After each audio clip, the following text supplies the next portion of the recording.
Ahoy there!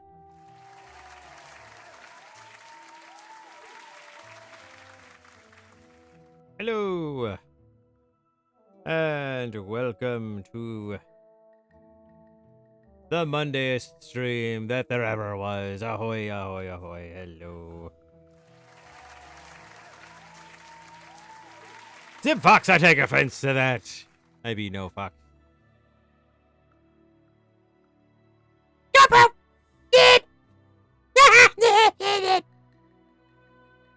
Got out for a second there. Oh, jeez. You gotta watch out for that little guy. You open the wrong drawer and out he goes. Yeah, yep, nope. He got on a unicycle. Yep. He's on a vehicle and he is out the door. He is gone. Whew. Yay! Thank you, Black Fox. Thank you for subscribing for 14th month. 14-month streak for you. Speaking of streaking, who is naked in the stream but Roscoe? Hey, it's Roscoe. There's his feet. There's his feet. Hey, Bubby.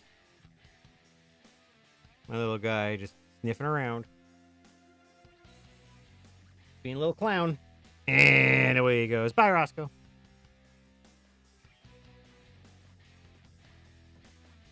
And a walk streak. 75 stream. My goodness. Congratulations on that. Long may you reign.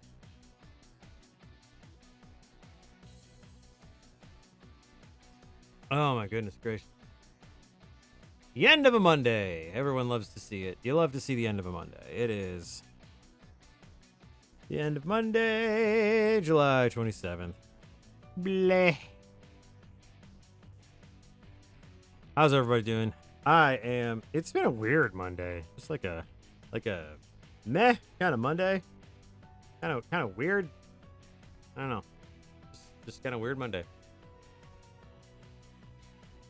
We've got a con coming up. I may have mentioned it last week, and there's a firework. Pal World. That's like Pokemans with guns, if I remember correctly. I could be wrong.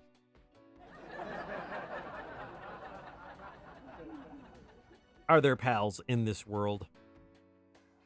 Is it all just an analogy?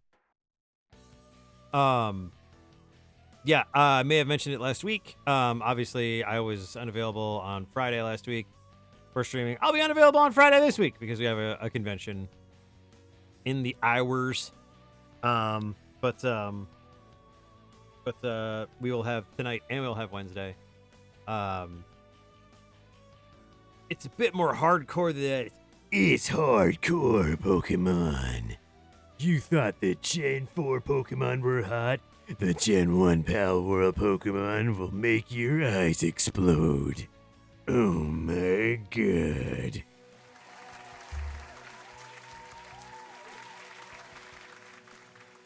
These'll make a shiny Lopunny look like a lunch lady with jaundice.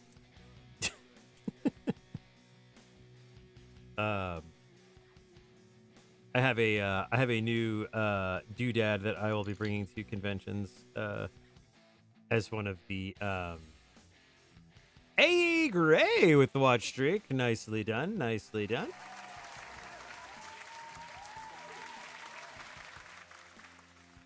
I have a new doodad that I'll be bringing to conventions, officially licensed from STL Flicks. It is a little clicky that you know how I love my little clickies. But it is a potion clicky. And if I can get it in front of the camera. This is the health potion variety. As you can see. Clicky. And it's got a little keychain doodah. But, you know, if you ever find yourself in need of a health pick-me-up, just click real fast in life's QTE. So. Also makes a satisfying little clicky noise. I'm working on versions for a bunch of different. I'm working on the mana potions right now. I think I've got the settings dialed in on my P1S, and if I do, then I'll be working on a few other versions as well. So, um, but yep. So, thanks for letting me know again, OBS, that there's not enough disk space for recording. Because I'm totally in the market for a $1,500 fucking hard drive because of the goddamn memory fucking shortage fucking bullshit we have going on right now. Cloud saves. Almost said clown saves. I'm also drinking a coffee, Cafe Bustelo this evening instead of my usual Monster, because Cafe Bustelo is cheaper. But I'm using my favorite mug, the one that Grandma Zibb gave me. I just want to stay home and pet my cat, and it features a photo of the world's most adorable kitten. That's right, it's Newbie. Oh yeah, Newbie. It's the Newbie. My baby. So, but that is what we are doing this evening, because coffee and Ritalin are always a really, really good mix. But I also have actual drinking water, so I'm sure you'll be very pleased to see that. Everybody be happy about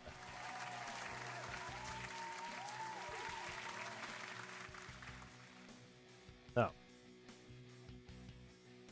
I know I have a stylus around here somewhere. There it is. Get some paneling done. Yeah. I have found while playing some Slots and Daggers, I unlocked the additional slots on the slot machine, because I was like, you know what, I've been playing this long enough that I think the additional slots should be open.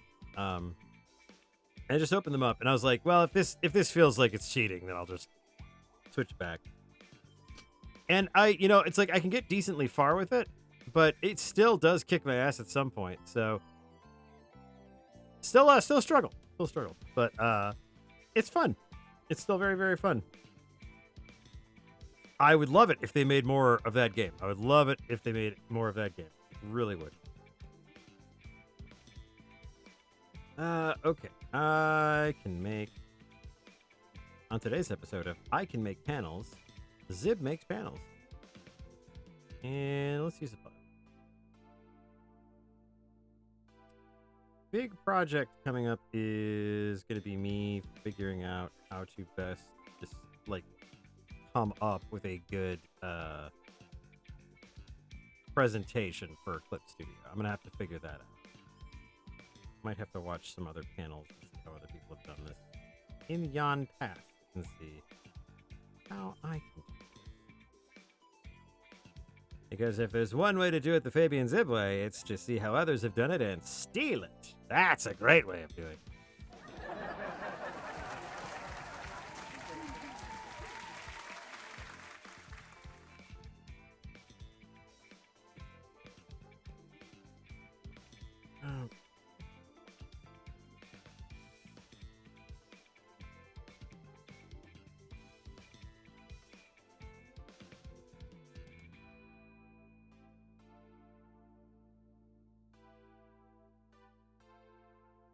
Yes, we survived the wedding this weekend. It was fun. There were lots of family members there. A lot of family members that were kind of in the same boat we were. Truth be told, a lot of family members from the other side of things that were also kind of in our same boat.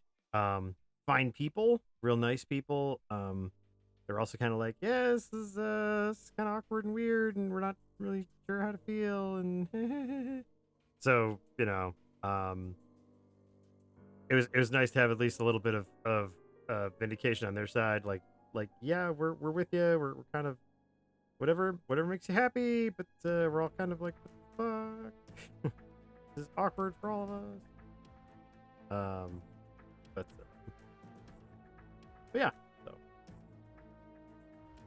It is strange for anybody, I believe, to go to a septuagenarian wedding and be perfectly okay with everything. So, like, no, this is normal, and normal. This is a completely normal thing that normal people do after knowing each other for 6 months.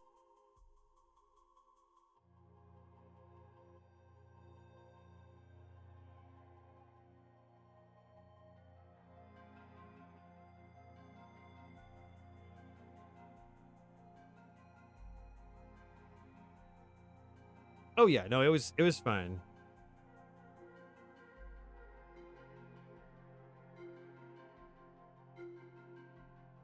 It's just one of those things where I guess it's just kind of a generational thing where especially kind of men in that generation they are incapable of being alone. And it was someone close to Mrs. Zibb that kind of pointed it out, like, and it's less of a just like they don't know how to do anything. It was really more of a they grew up, they left home, and they either like went into the military or went to college, and then like immediately got married, and then like moved in with their spouse, and like they were literally never alone. They literally never lived alone ever. So it does make sense that they get weirded out by being alone. And it's like, yeah, that's true. But that also means like you could stand to live alone and try that for a bit. Like it's something to conquer and something to learn. But it's,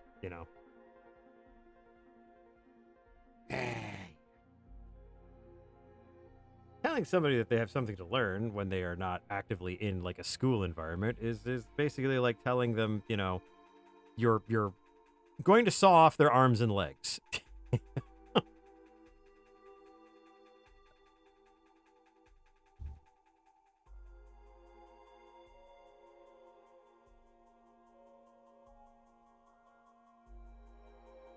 Yeah. I mean, it's different for everybody. It honestly is different for everybody. And some people can handle it, some people can't. Some people just, you know, again, it's different for everybody. And I just, again, you just want the best for people and you want them to be okay and you want them to live a good life and not be sad, but you also want them to make good choices. You don't want them to be, you know, suckered or hurt down the line. So,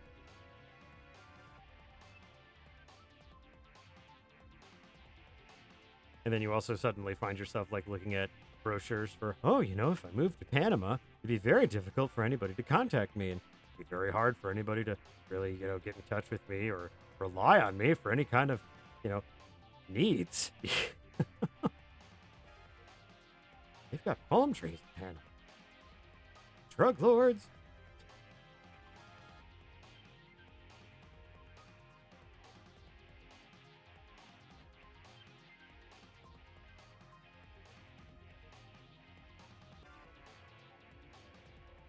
Oh, but y'all might be thinking to yourselves, hey, Zibb, didn't you finish this page before? Wasn't it completely inked? Yes. And then I saw it and I was just like, I don't like it. And then I decided to redraw it because, you know what? I don't like being ahead of myself. I don't like having things done. I looked at it and I was like, you know what? This could be better. And I'm ahead of myself enough that I could improve this page. And so I decided to do that. Yes, the artist's way. The artist's way of saying, you know what? This was good enough for me a week ago, but by God, it's no longer. Now it's utter garbage. I wouldn't even wipe my shoes with this trash. Tuh. That was me spitting on it digitally. And really, because then I have to wipe my screen off. Yeah.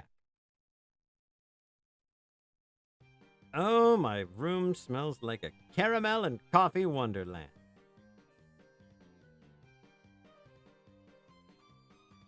I think I mentioned it. I baked 3 batches of cookies. 2 for my bosses for being cool about me having to duck out of work for this wedding. because of my own negligence. And then I made one batch of cookies for Mrs. Zibb for putting up with all of my bullshit because she's married me. God help her, she married me. But yeah, no, she deserves it. So you got the chocolatiest chips. Roscoe got nothing because he deserves nothing and he'll like it.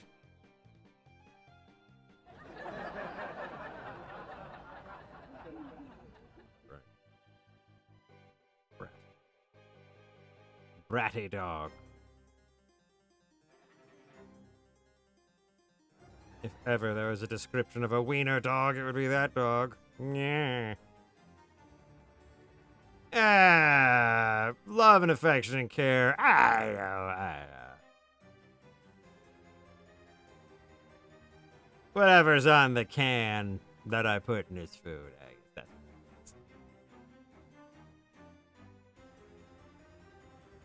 Sometimes there's a picture of like a smiling dog on it. That's what he gets.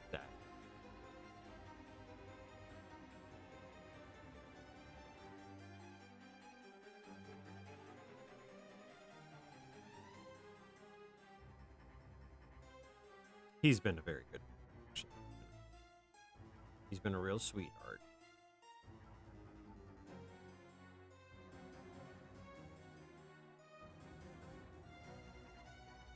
I say actually, like he's turned a new leaf. He's always been a good. He's a big sweet peanut.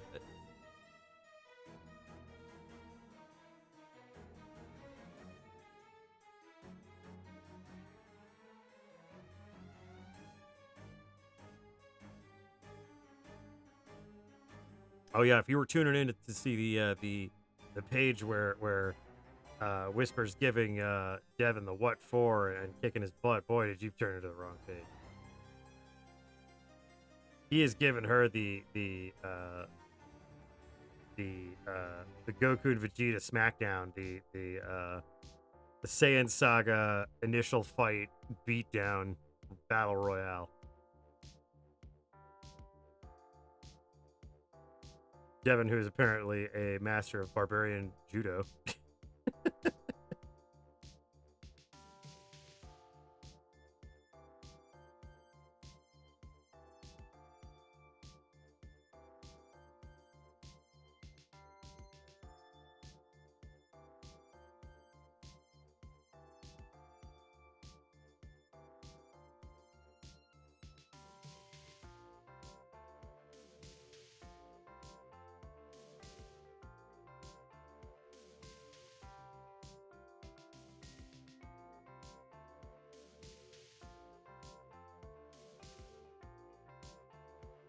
It probably isn't.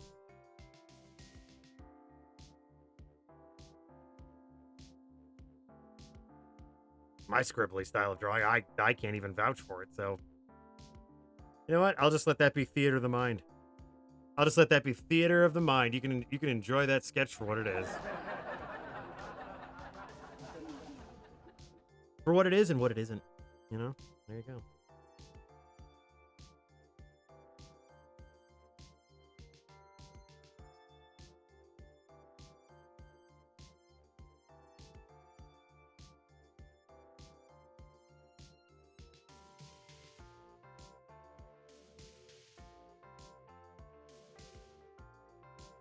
Oh, Hiroko will land a few hits soon, and they'll be decent. Gotta love her naming convention, though. Gotta love her attacks. I was a big fan of Lord Mulligan's second chance attack from above.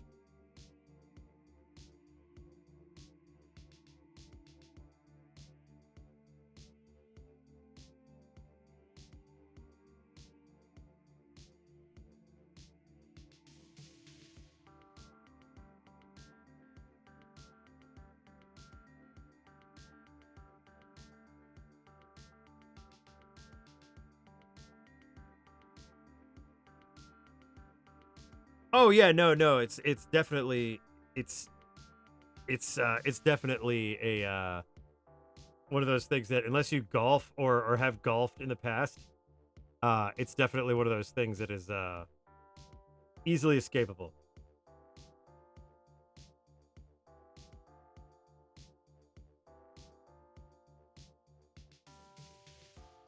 Well, I guess it's really kind of it's evolved from a golfing term to like more of like a generic sports reference, I suppose.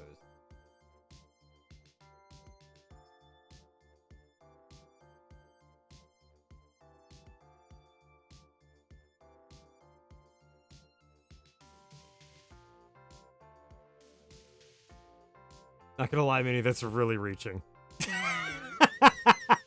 That's super reaching. I get it. Super reaching.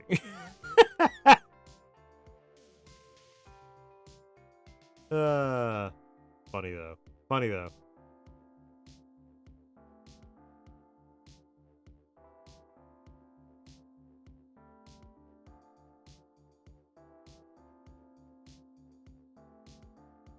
Fair, fair. I mean, you were like, oh, there's gonna be a horse in this stream, and then boom. That Ryan Kelly's comedy is always very funny. I did laugh. Oh man, that is the music loud?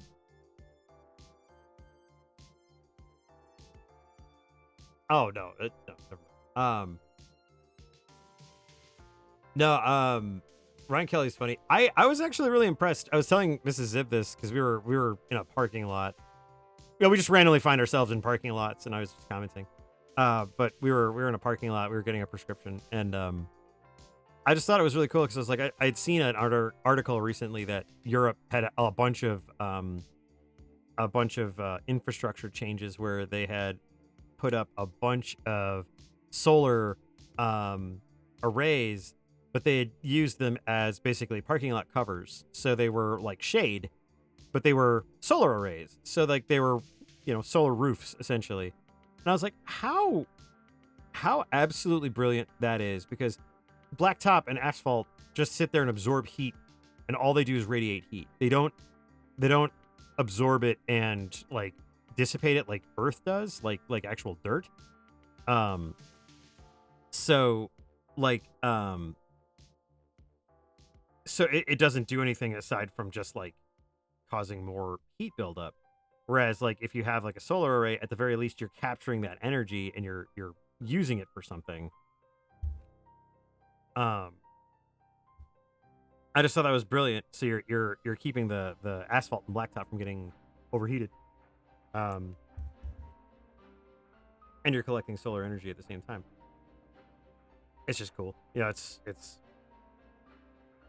It's always so funny to me because it's just like I was very touched to see like during the kind of big the early kind of games for the World Cup, to see people coming to the US and overall it was neat to see like a lot of people were really like excited and just like, wow, the US actually isn't, it's not a shithole and people are really nice here. And it's like, yes, we totally are. We're not mean. Like, I hate to break it to you, but like, I don't know if you're gonna like try to have like really mean, like angry interactions on Instagram or whatever, like as your bread and butter, but we're actually pretty nice.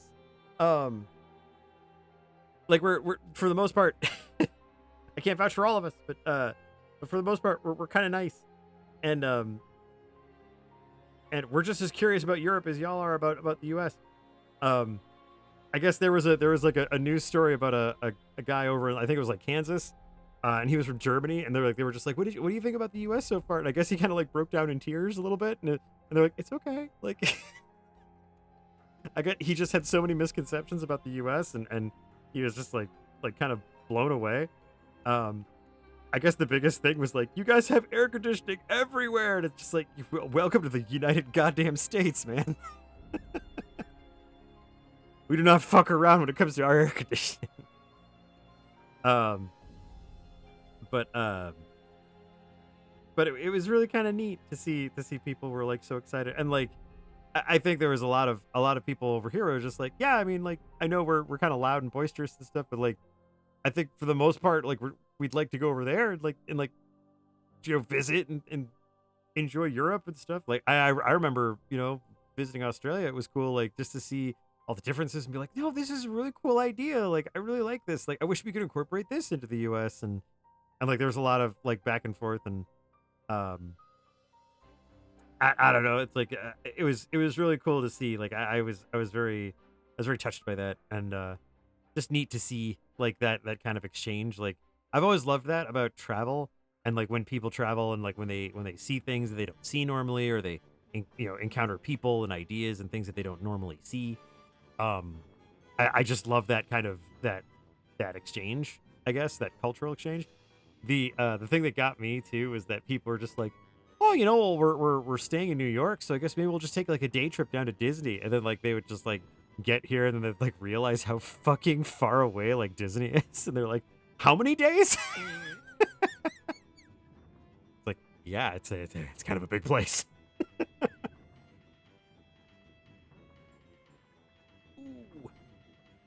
But also kind of neat too is like hearing about like people who are staying in like real small towns and how they were like, no, these places are really great. Like, and it just kind of goes to show it's just like, there are small towns in the US that are just like the little villages in Europe that are, they're not much different. They're full of good people and great food and just wonderful places. And I don't know, it was just neat to see. And I was just like, aw, it's kind of cool. It's like it just goes to show you, it's like we're not the people that run us, unfortunately. It's like it shouldn't be that way. I mean, we're supposed to be the opposite of that here, but um but but yeah, it was nice to see that a lot of people were excited, like, oh, it was actually really neat being in the US and there were a lot of cool people here. Yeah, I saw there were lots of like solar arrays like over the bike lanes and stuff. That was kind of neat. Like I yeah, I have so much hope for that. I had to laugh too because like I saw this really neat article. I was bored. I was bored while I was playing Pathfinder. It was my turn, and I was just kind of flipping around in Reddit, and I saw this article where the UK had posted energy. I think it was it produced energy that was for the first time in history. They had produced energy entirely. I shouldn't say entirely. The energy they had produced was in excess on the side of renewables for the first time in history. So it was all like solar and wind and I think like hydroelectric, all renewable power. They had produced energy in excess on that side of things for the first time in history. A huge milestone. Just, I mean, like, what a great and cool thing to celebrate. Like wow, like it can be done. It is a great thing to do. Yeah, this is the time when they are doing it because of all the shit that they started in the 80s and 90s. It's like this is when it's all kind of coming home to roost.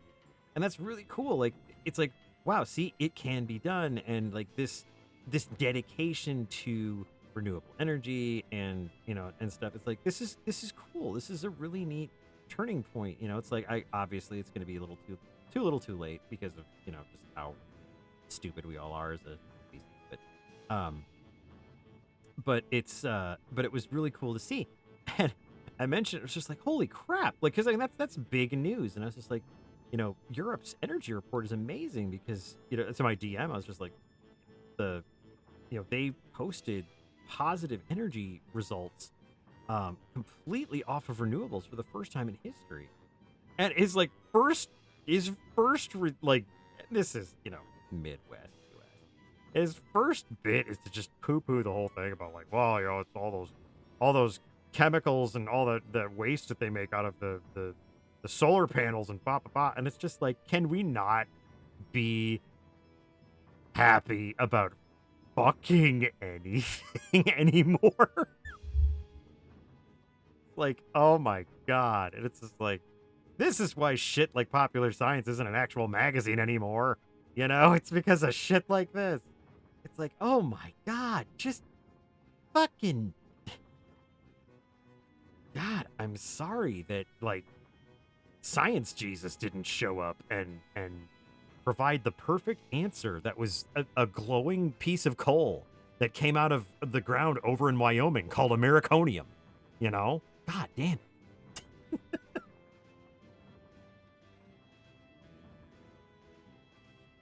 Yeah. It's not perfect, but it never will be.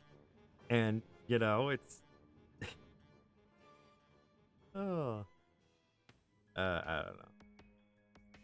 It's one of those things where it's just like, it's like,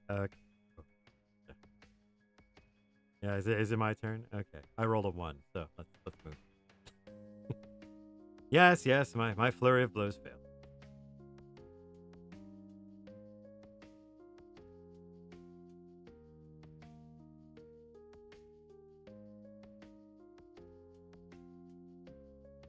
Oh, and like the lifespan of the average solar cell is anywhere from like, depending on wear and tear and like the average area, but the average use of one of those is anywhere from like 10 to 30 years. It's like, that's 10 to 30 years of sitting in one place and not doing anything. And, you know, maybe needing a scrub or like a fucking like cleaning. You know, it's like, that's not too bad, you know, compared to like having to like fucking frack and drill. You know, it's like, I don't know, man. Like, I think that's a pretty good trade-off.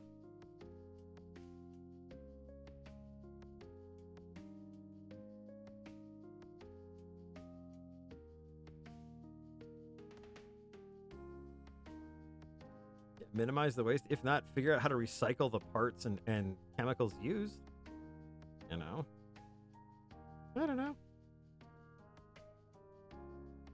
It's yeah. Tell me, Black Fox, what was your favorite part of the stream? I liked the part where Zibb bitched about solar panels for a really long time. Thank you, Black Fox. That was a great contribution.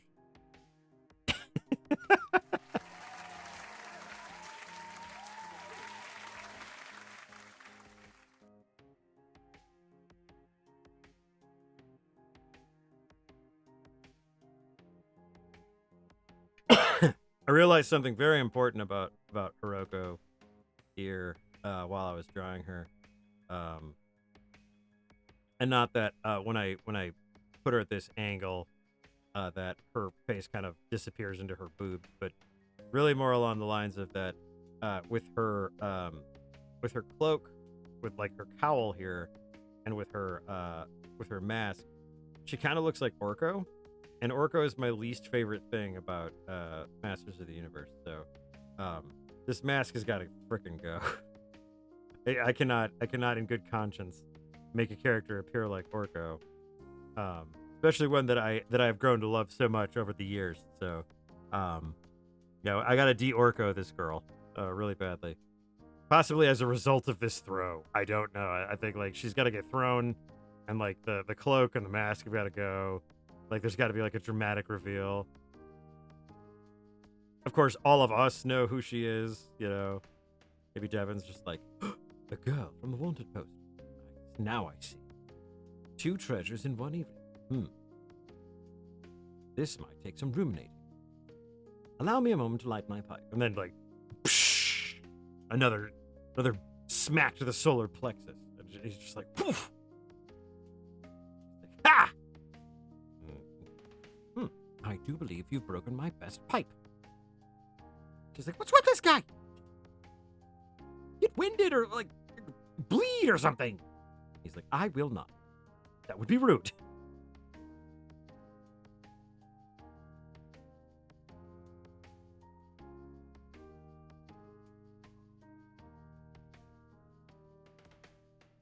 Did you ever hear Brentalfloss's song about Vivi? It's actually really cute. Like it's like not like a derisive or like mean song at all. It's like Vivi, like the black mage aesthetic is fine. I still maintain, and this is just my opinion. I still maintain that like the black mage aesthetic is less about like glowing eyes and like a black hood and more about like having a hood and like having like almost like a oh, what is the hang on. I want to know the name. Like this is something that's bothered me for a long time. Like you just like a bit of sediment jogged from my memory.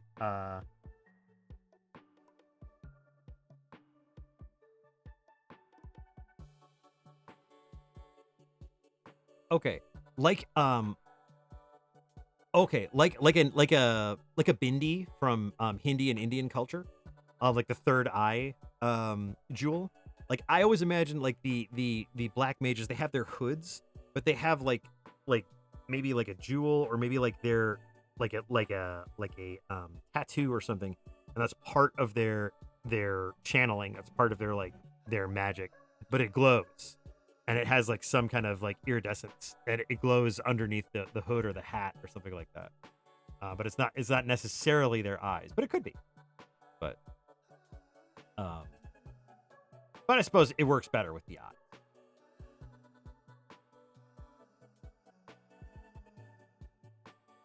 I give Mrs. Zibb credit because uh they they do not include Orko in the Masters of the Universe movie. Um, but there is a reference, and at the end of the film, I just said they referenced Orko. Worst film, worst film of the year, all films, and she's like, oh no, it makes sense because Orko's part of Masters of the Universe, so they included him, just in a tiny bit, and I was like, all right, I trust you, and it's just because we've been married for 17 years, and she's just like, okay, well, that's fair, but. It was a good point, though. It was just like, yeah, I suppose that makes sense. And they used him in exactly the same way that they would normally. So I was like, okay, well, you got me there. You got me there.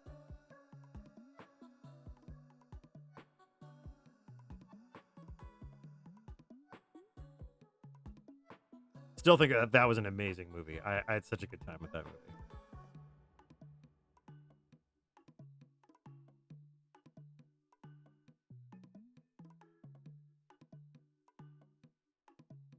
I would imagine that if somebody has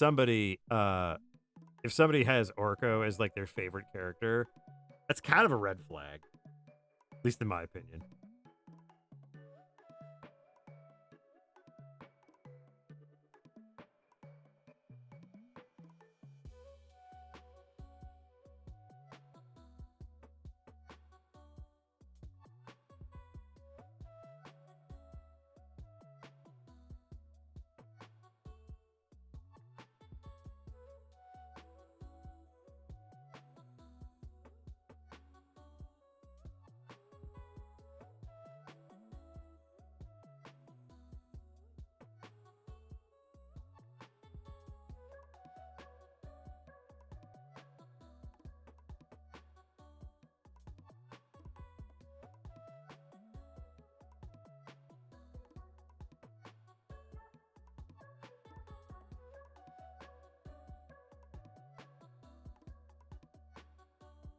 Yes, I see this entire fight going in a very interesting direction.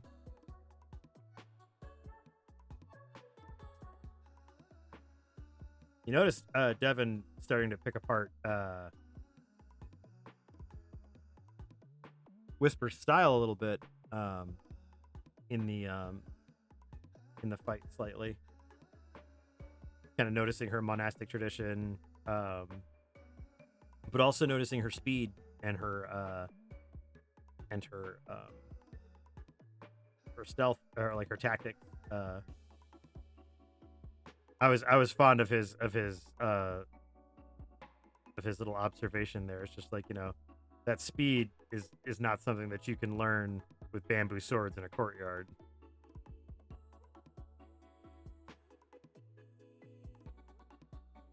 So even he recognizes it's just like, no, there's something special about your speed. There's something very special about this girl. There's something special about Devin too. I mean, he did take an incredibly powerful punch to the snoot, and he is still up. I will say that is not a normal. That's not a normal thing. That's not a normal thing.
he seems pretty tankly. I mean, he seems like he's got some tankishness going on. Like I said, though, it's almost like Orogo's not fighting right. Like there's something wrong. Like there's something is not working the way it's supposed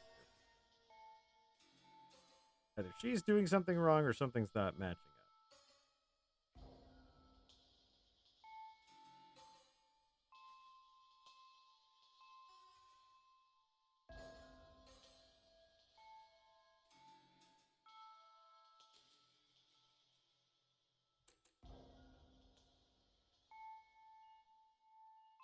Technically, I am making a, let's see.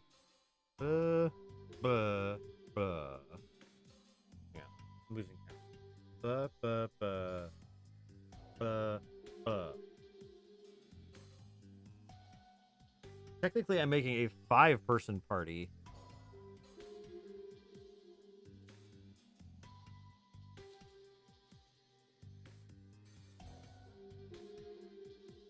Ah, I'm still on the eraser. You distracted me because I was thinking of other shit. You can't do that. Don't do that to me. That's not fair. Stop doing that. Rude. Man, I always do that because I'm thinking of other shit.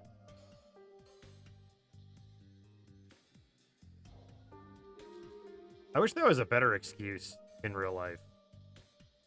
You're like, did you hear the instructions that I gave you for that case? I totally heard them, but I was thinking of other shit. Can you repeat them?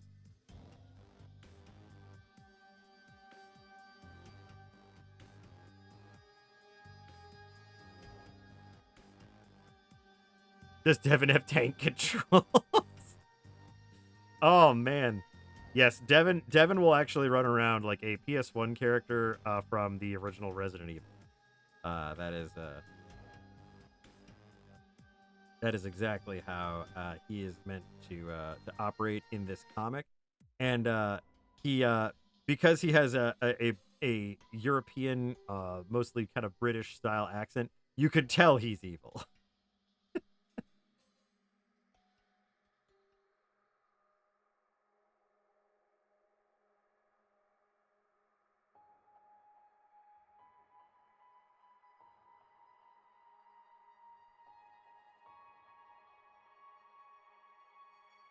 Gonna rescue Whisper from some kind of like crushing trap, and she's like, "Oh, jeez, thanks." My goodness, you were almost a Whisper sandwich. You're right. Why does that sound so stupid? I'm not quite sure. Not even really sure why I said it. In any regard, safe and sound. Let's proceed onward, shall we? With that awkwardness aside, can't imagine there's much left. Later. After much awkwardness. It almost seems like most of the things I say are, dare I say it, cliche.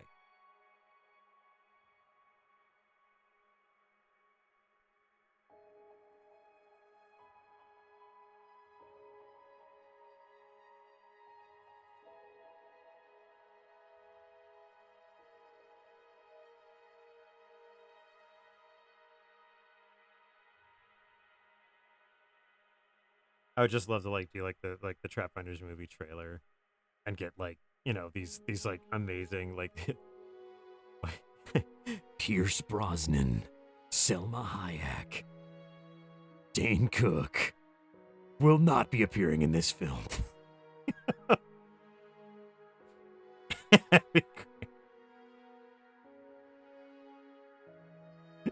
Dane Cook is Keisuke.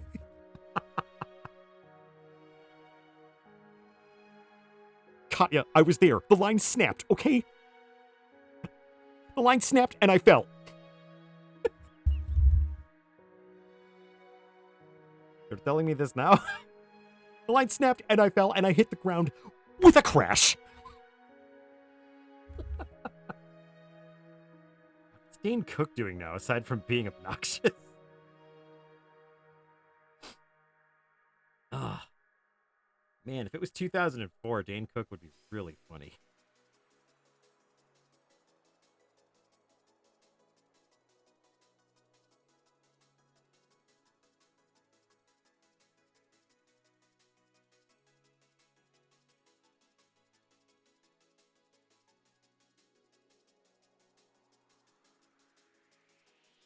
who would be like a good?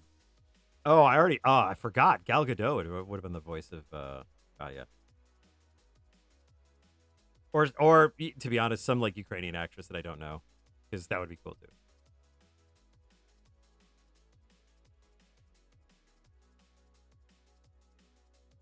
Yugoslav, Ukraine. Fuck food.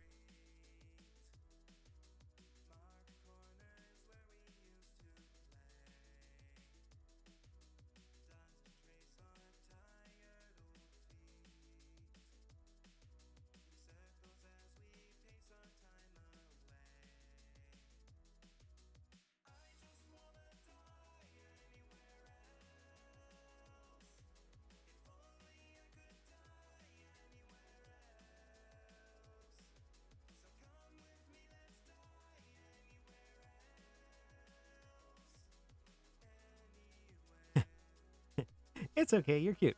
I'm sorry. What was that? He never hear there. That could be a great personality flaw for him. He never hears compliments. You look great in that outfit. I'm sorry. What was that? Like using a really loud blender. Couldn't hear you over the sound of this blender. I'm making mimosas.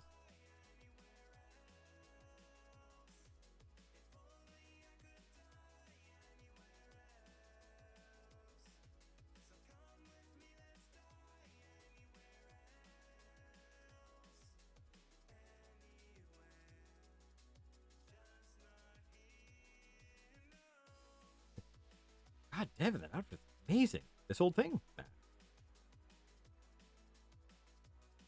Ah, this moth-eaten garbage. This beautiful suit, or this beautiful armor, or whatever.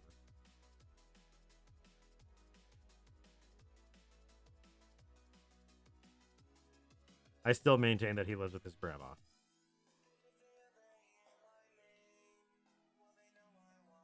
Who he refers to as his Nana. Or Nan.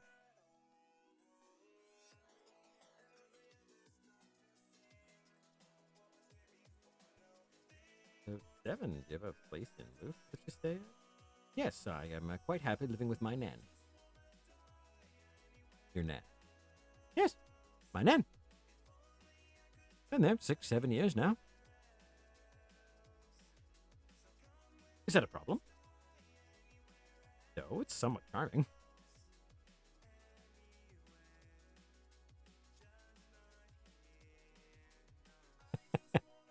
You cook for your grandmother. Doesn't everyone? No. In fact, there's many people who don't have any contact with their grandparents at all. Ghastly.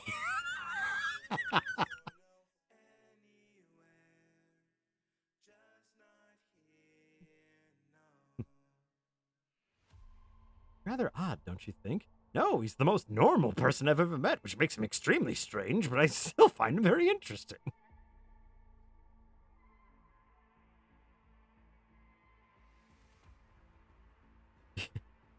Some of our relations are awful people. It's serious. Hello.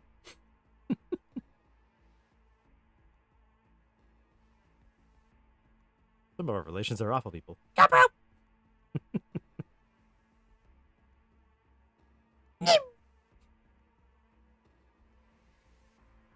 I need to find a clever animator that'll make me a little CoPro video of him just like zipping across the bottom of the screen.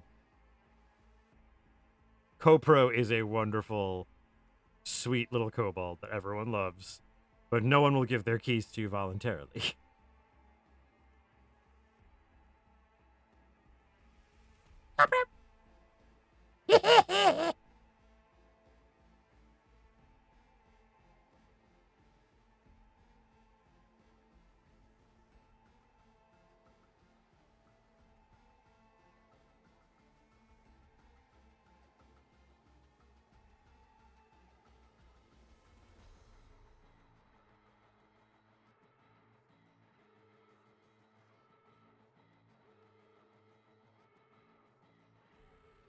Yeah. I'll tell you, we got some new clothes for the wedding, and Shaken Provider B, you've been detected. So have you, Pure Self Denial 1 BGF7 JHMKV. You have been detected. Thank you, Siribot. Thank you for detecting spam and making it go to the land of wind and ghosts. I appreciate that. That was very nice of you. Hopefully, me being appreciative and nice to you will allow you to spare me during the robocalypse when all the robots rise up and destroy us. We got some new clothes for the wedding, and I got a. I was looking at blue shirts because I like blue, obviously, because blue. But I settled on a green shirt that had a little, a very subtle little floral pattern to it, like a floral texture almost to it. And I typically never do textures. And I got it because it reminded me of my grandmother on my dad's side. And the best way I can describe this woman is that, first and foremost, I loved her to bits. She was the sweetest woman. I wish I had a chance to know her better. But she was the sweetest woman ever. And just a treasure and a joy to be around. The best way I can describe her is that she had a laugh like a trumpet. And just the brightest, brassiest laugh you could ever have. You could hear her across a crowded parking lot. She was just the funniest woman. And she had a shirt that I just remember. She always had like floral pattern shirts, but they were very loud and very like just like her, very loud and very boisterous. And this shirt was not as loud, but it reminded me of her. And I was like, you know what, Grandma Betty, I'm gonna get this shirt. And it just it kept me going through the day, and I just love that shirt. And it was nice to have her with me. But yeah, I'll have to show that off at some point. Because it was nice. It was just nice to have that. I don't have a whole lot of green in my repertoire, so it's just nice to have. But yeah, it just reminded me of she came here. As you may or may not know, I do not live where I live now is not where I grew up. I actually moved here because of a certain lovely Mrs. Zibb enticing me to move far away from my homeland. But when I moved here, I got this crazy idea that this Mrs. Zibb lady might actually want to marry me. So when I got married, all my family and friends decided to come down here and watch me get hitched to make sure it stuck. And one of those people was, of course, Grandma Betty. And Grandma Betty was just, the sweetest person. And after the wedding, she and the rest of the fam went back to this hotel they were staying at. And they were all partying and having a good time. Well, when she got back, she saw this beautiful 57 Chevy. Gorgeous. Just absolutely beautifully kept, beautifully restored 57 Chevy. Tail fins and everything. Just gorgeous. And she's just admiring it.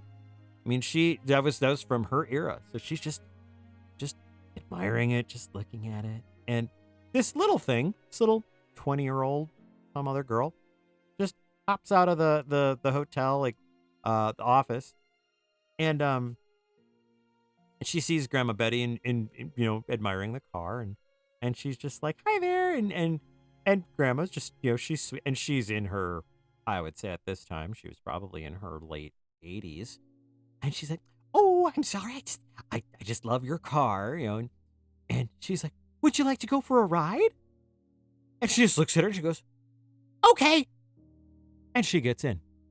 So this old 20-something-year-old takes Grandma Betty for a ride. And she's like, would you like to meet my dad? He's an Elvis impersonator. Okay.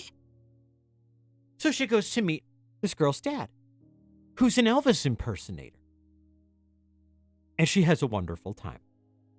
A couple, maybe an hour or so later, she comes back and her daughters are going ballistic because Grandma Betty, I don't believe at the time, had a cell phone or anything. And she was just out, And this little girl in her 57 Chevy drops Grandma Betty back off at the hotel. And she's like, bye. And they go, bye. Oh, I had a wonderful time. And the girls come back and they're just like, Mom, where were you? And she's like, oh, well, I was looking at her car and she came out and she asked me if I wanted to ride. And I said, yeah. And she invited me back to her house and I met her dad, who's a Elvis impersonator.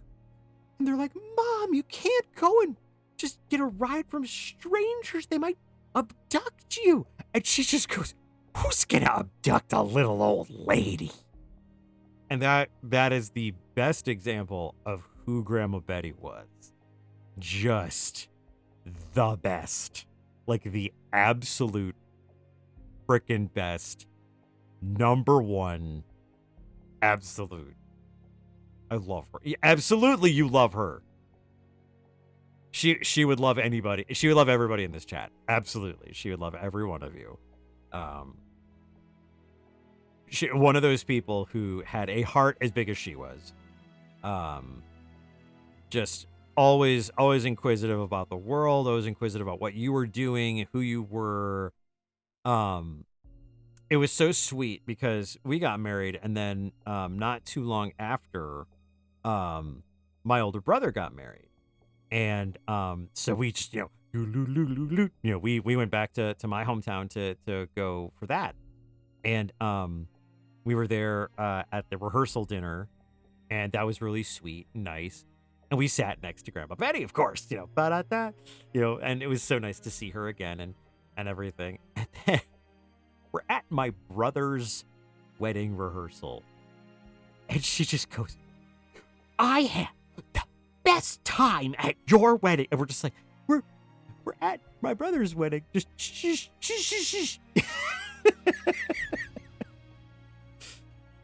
It was so fun. It was just the sweetest bit. But I thought about her a lot wearing that shirt. I just thought about her and kind of what she left me with. In that, and like she didn't have to leave me anything physical, or any kind of inheritance. And she left me with great stories, and she left me with a fantastic personality that I got to experience over the years. Yeah, she was a fireball, and I'll tell you, she did not have it easy. She really didn't. And for a woman like her to come out the way she did, as positive and as sweet and as loving as she was, with what she went through in her life, that says something not only about her, but about how anybody can really can go through anything. Yeah, no, it's incredible.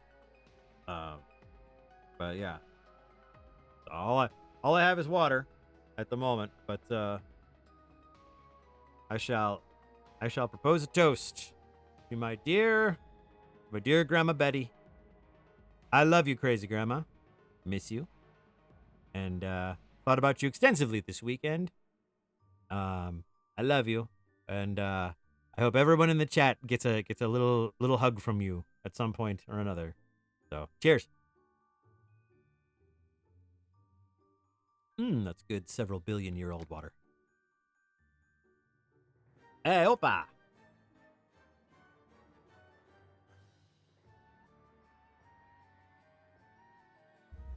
And she was also Catholic, so she would have probably appreciated the the Latin mass.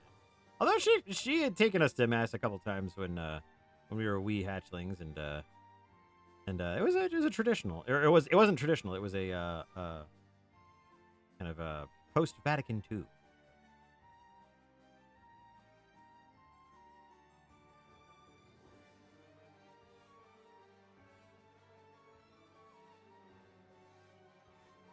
Well, and Opa, that's Greek. So, yeah, it is. It is very Catholic.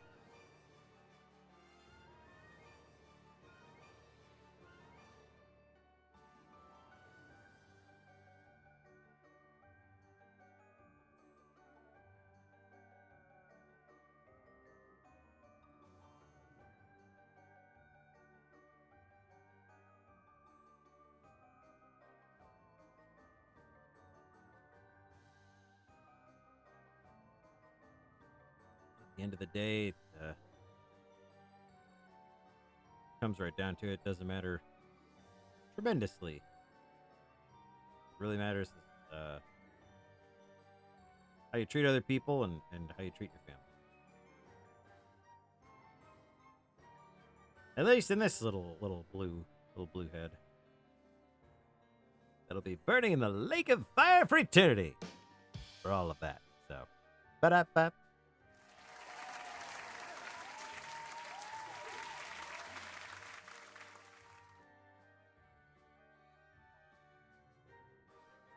It was Freddie Mercury that just said something like, "Oh, I'd rather go to hell. That's where all the interesting people are."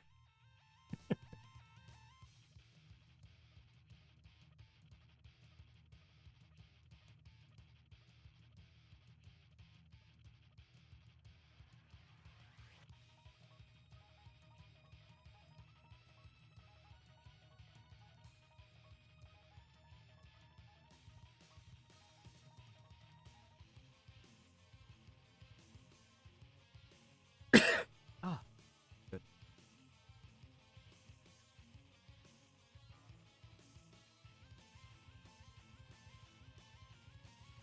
Ah, oh man, that Elvis impersonator story. That's always that was a gem. It's always one of my favorites. That was a wedding gift that we got when we came back.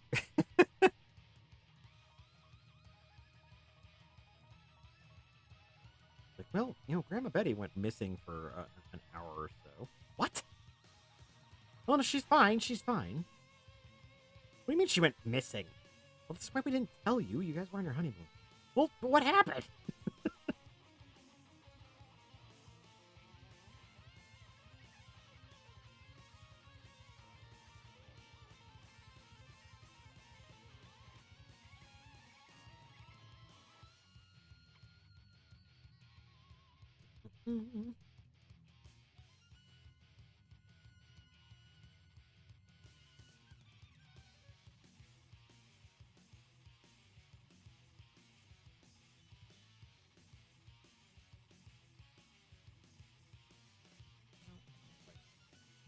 Positioned.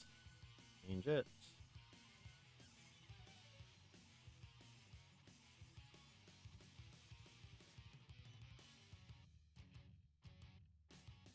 I have been meaning. I don't know why I oversketched it. Red with attention.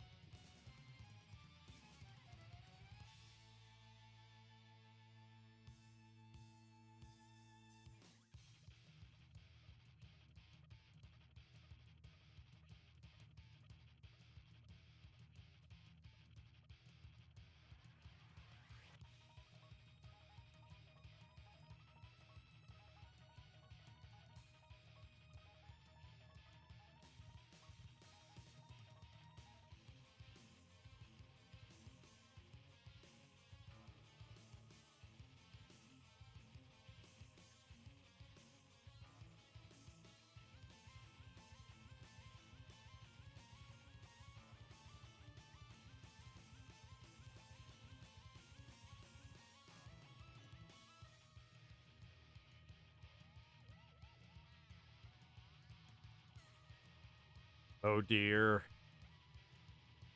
You're the out if the nieces need to be removed from it. Are they trouble, or are you trouble, or are you just the backup release valve of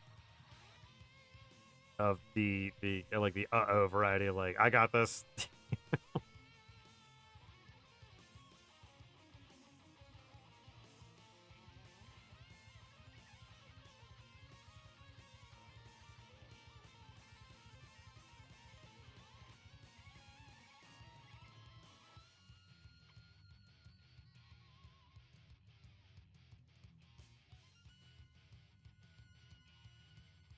Hmm.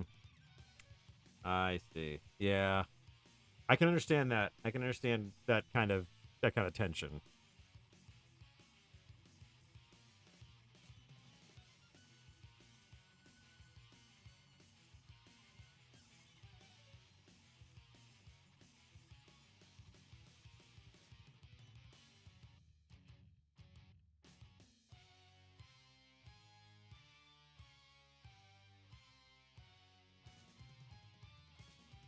Whoops. That's blue ink. I need that.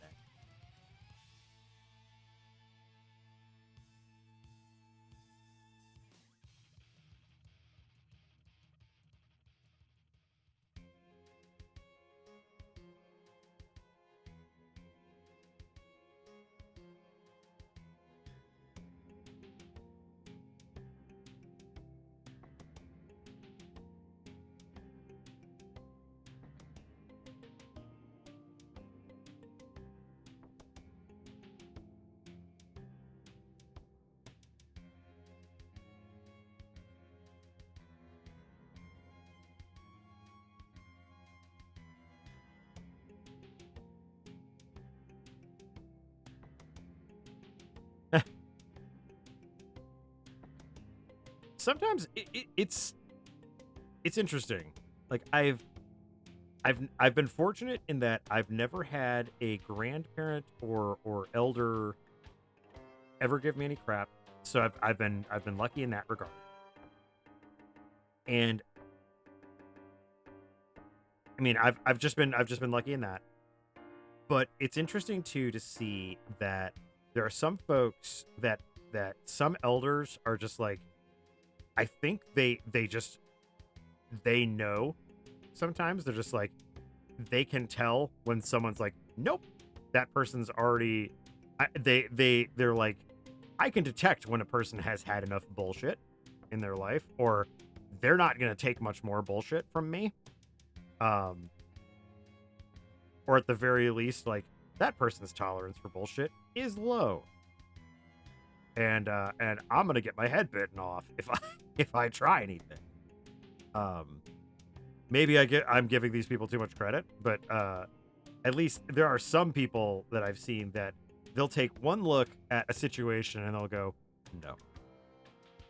Like they'll see, maybe like initially they'll be like, oh, that's an easy argument that I can have, and they'll be like, nah.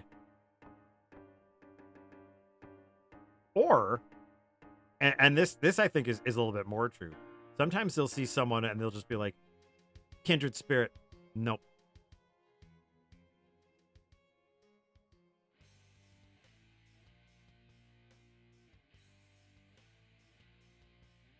Yeah.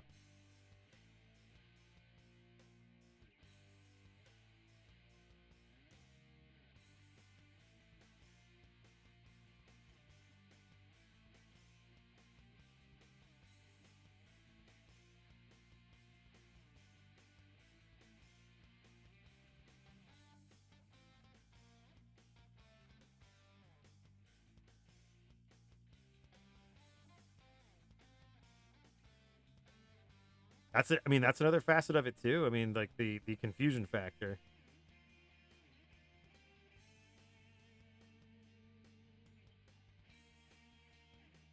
I'll say, I mean, and that's something too. Like, I mean, as I get older, there are aspects of society and aspects of like just things that go on in regular life that I'm just like, huh, like things that they'll just confuse me, and I'll be like, oh, not sure I understand that, and then I'll just be like, okay, and maybe I don't quite get something. Maybe I'm not quite sure I understand like the like the idea behind something, or like the bit behind something, or like maybe even like the origins of something. but I'll just let it go and I'll just kind of like see how it plays out. Um,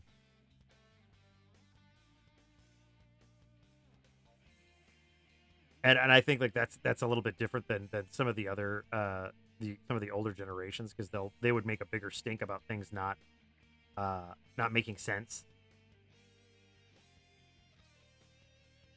I think some of our generational uh what's the word, some of our generational uh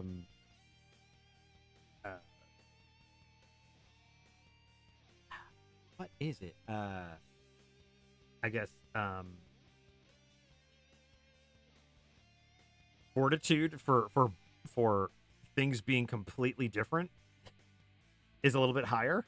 Like maybe we're just able to be like, like, hey, remember like 10 years ago when this wasn't a thing? Now it's a thing. Okay, it's a thing now. I have no doubt that the last like 3 generations of people, like when aliens show up, will be like, all right. Whereas if you were to do it like in the 90s, like people would go out of their fucking minds. Yeah. You know?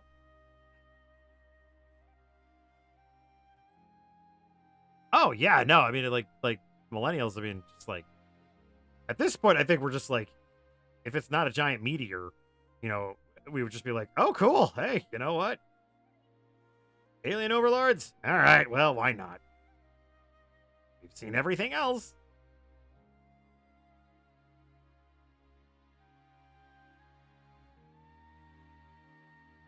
Yeah, it was basically, you say change, we say, what do we got to buy? Yeah. You say things are going to be different from now on, and we say, what generation of Pokemon is it? you know? Hello, Garen. Garen, you missed an excellent story about my absolutely lovely Grandma Betty, whom I think you would have a fantastic time talking to, were she still alive.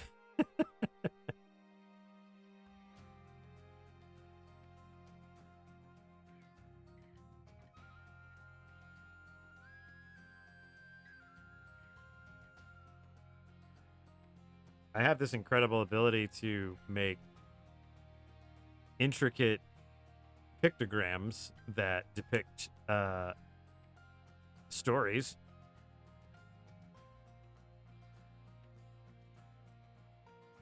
It's because of one fucking guy who thought he was so fucking smart and so fucking clever. I'm gonna put an explosive in my shoes. It's like that fucking asshole. Like, one fucking guy. What an asshole. And you know what? Instead of making us take our shoes off, what we should all get to do is kick that guy in the ass every time we get on a plane. Because you know what? If it's going to go off, it's going to go off in the airport. You know? So we all get to kick that guy in the ass. And the one guy's like, oh, I'm not going to kick that guy in the ass. There you go. Send him to jail because that guy's got a bomb in his shoe. You know what? Fuck that guy. Because the rest of us are going to kick that guy in the ass for trying to fuck up our fucking planes. Because I don't want to take my shoes off. God. Fuck that guy. Automod, you really need to chill. Butt plug is allowed in this fucking chat. All right?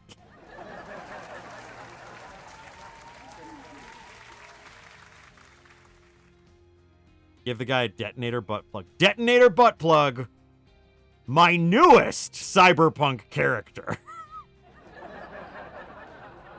Hello there, lovely. My name's Detonator butt plug. How we doing this today? What corpo bastard needs to get a little bit of detonator butt plug? Ah. I don't know why that also kind of sounded a little bit like Snake dying in the original Metal Gear Solid. Ah! Run, dun, da, da, da, run, da, da.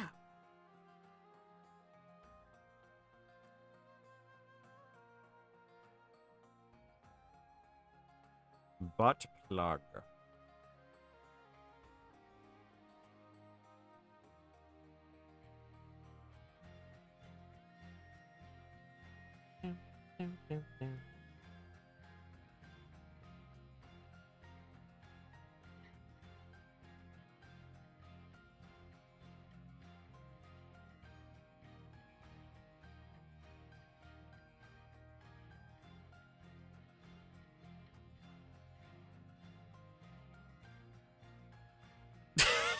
God damn it, Karen.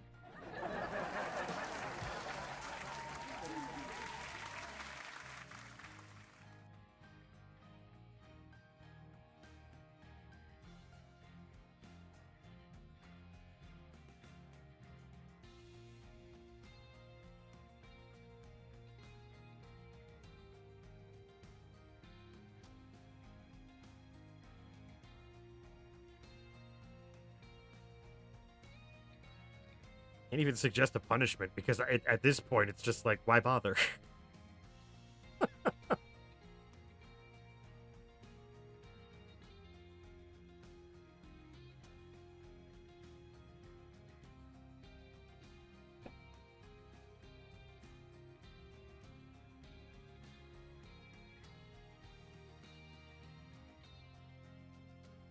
I mean, you gotta admit, detonator butt plug has got to be at least a couple of steps higher than laser face or taser face. That's what it was from Guardians. Taser face.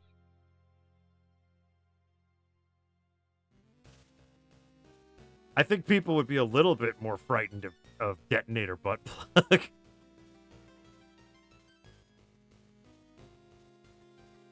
I would hope so. Oh, man. Oh, can we get Taserface back in here? No, friend, you're dealing with detonator butt plug. I'd really rather deal with Taserface, please. Was everyone so afraid to bend over? No reason. Uh.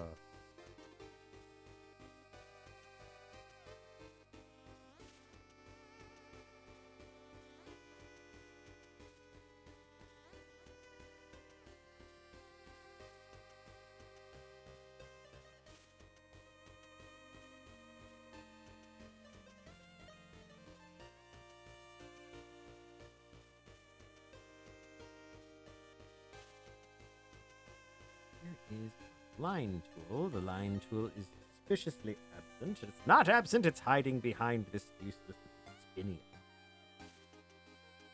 Well! Do I do the little highlight doodah? I do like that. That looks cool. Yeah. Let's do that. That looks like a, well, we're right and proper screwed now. Psh. Yeah. Grab.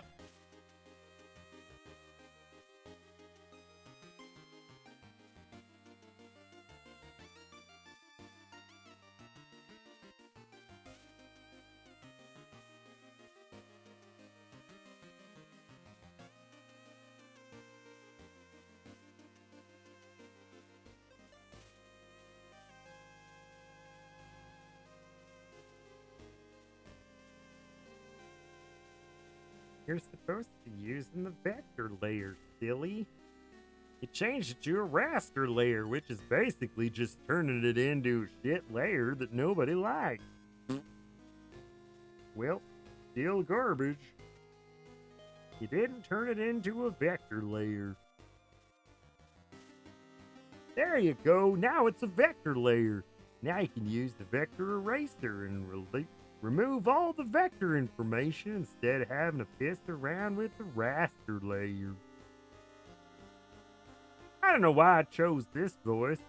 I suppose I was trying to make myself sound like Dum Dum. And I suppose I succeeded.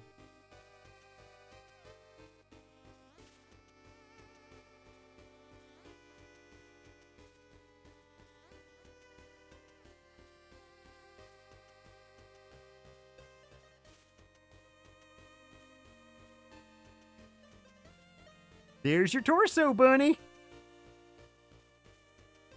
Thanks, Garen. Thanks for that nightmare. I greatly appreciate it. Boob eyes and everything. Jackass. Oh, boy. Boob eyes and everything. The Fabian Zibb story. Starring Selma Hayek. David Hasselhoff.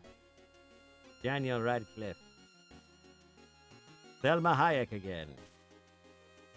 Batman. Darth Vader as the chef. The Swedish chef as Darth Vader.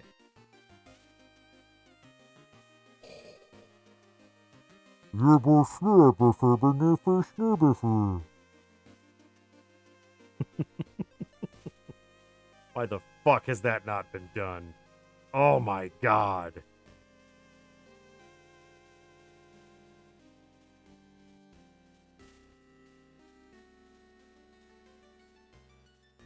Mrs. Zibb, and rightfully so, but Mrs. Zibb disagreed that the Princess Bride needed to be remade at all.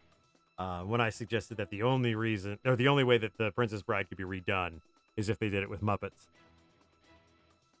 And I can agree to an extent. It's like, you know what? Yeah, the Princess Bride does not need to be remade because the movie was perfect. It was one of the few perfect movies. And of course, it was a Reiner movie, so it's like, Darth Vader as the Swedish chef. Yeah, Boschner, Berium, Bedipadu. Yeah, Boschner, Boo. Bork, bork, bork, bork.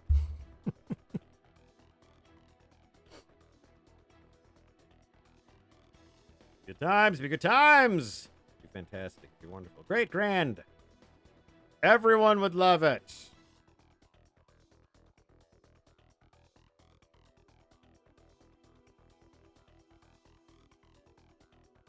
I actually kind of liked what they did with the Muppets when they were doing like the Office style show. I really did like that. I think it was like Muppets Tonight or something. I liked what they were doing with it. I thought they actually had like a really fun premise going. It was a pretty good time.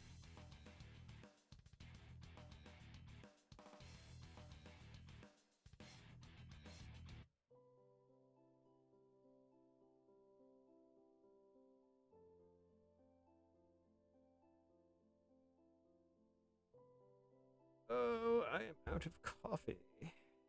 I'm so out of coffee. All I have is this water drink. Pure water. Millions and billions of years old. Darth Vader.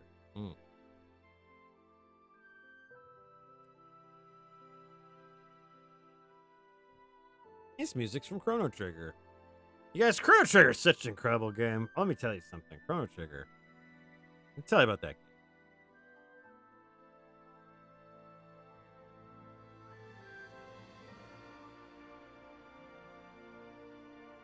Oh man. Don't give Disney any ideas to ruin something else. Ooh. Well, oh my god. Okay, hang on. No, hang on. Black Fox, you might have stumbled upon something very, very fun. So yeah, D&D movie, right? Okay, I like the idea. D&D movie, I get it. D&D movie. Yeah, we're going for like full Jumanji. No, I get it. So D&D movie, but it is the plot of the 1980s D&D cartoon. So you have Kermit as Hank the Ranger. Oh, this would be amazing. You have Gonzo as Presto, the shit mage. Hi ho, Hank the Ranger here. Yeah. Robin as Bobby the barbarian, played of course by that would have to be The Rock. That would have to be Dwayne The Rock Johnson or John Cena, somebody huge. Maybe Jack Black, don't know. Yeah. Gonzo would have to be, he'd have to be Presto, the absolute shit wizard. Miss Piggy would either have to be Sheila, the acrobat, which would be I love Sheila. Sheila was awesome.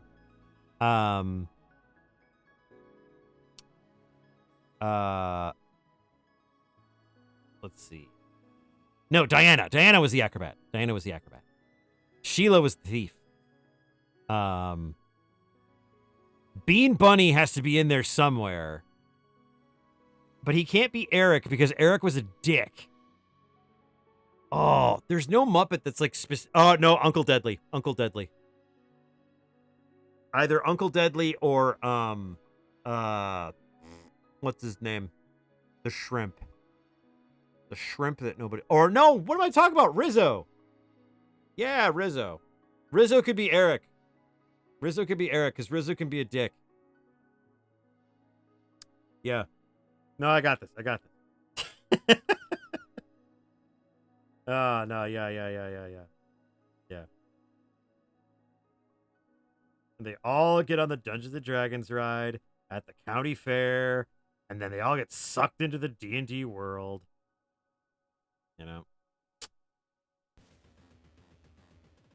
Hey, look! It's the Dungeons & Dragons ride! Gonzo, wait! No, we're supposed to wait in line. You're not supposed... That's an old abandoned carnival ride. Oh, sheesh. Come on, you guys. Let's go get Gonzo out of there. Oh, but Kermit, we are supposed to go to the Lover's Lane. No. I really would rather not get pig syphilis. Swedish Chef is a dungeon master. I can't understand a damn word he's saying. Oh, Dungeon Master. Oh, it's so good to see you. Do you have any wise words of wisdom for getting through this crazy world? Yeah, boy. I'm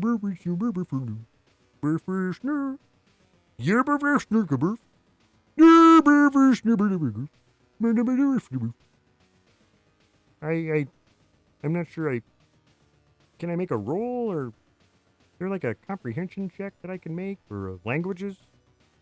Something? No? Yeah, sheesh.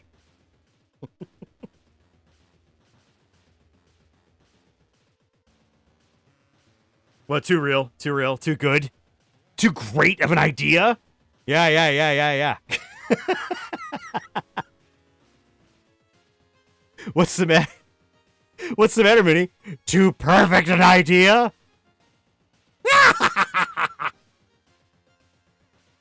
It is I, the Great Presto! Here to perform magic tricks for you, the Great Tiamat!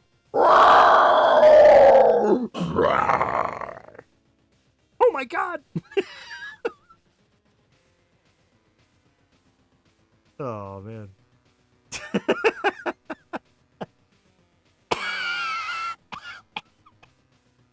Still have 1 hit point.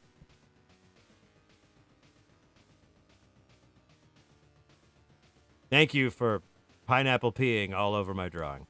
I appreciate that. That wasn't a good roar. That was just a throwaway. Let's throw away. Let's see if I do another one.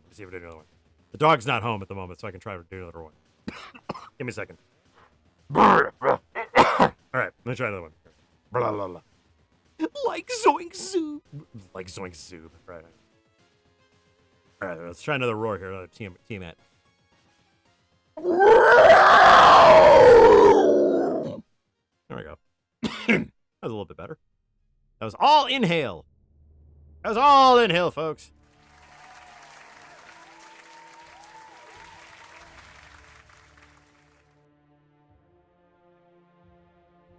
Yeah.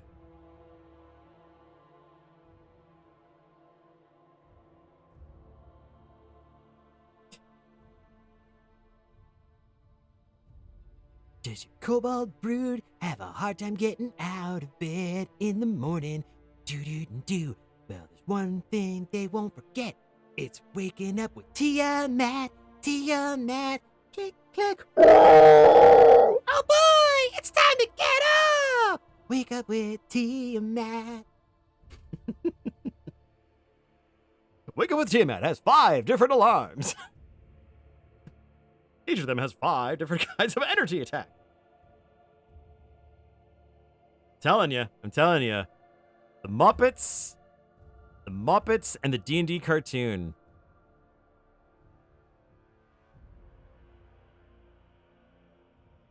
Yep. Just yoink.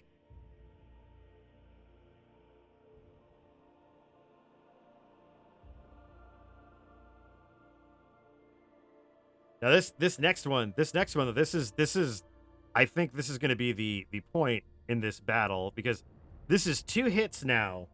The first hit did not take Devin down as she had assumed it would, because she was hitting, from stealth. And she was hitting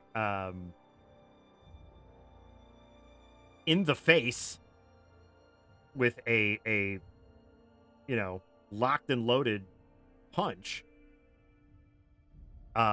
It didn't take him down. He yoinked my mulligan. Usually you gotta buy a girl dinner first. But yeah. This is definitely the either I'm doing something wrong, or there's something about this guy.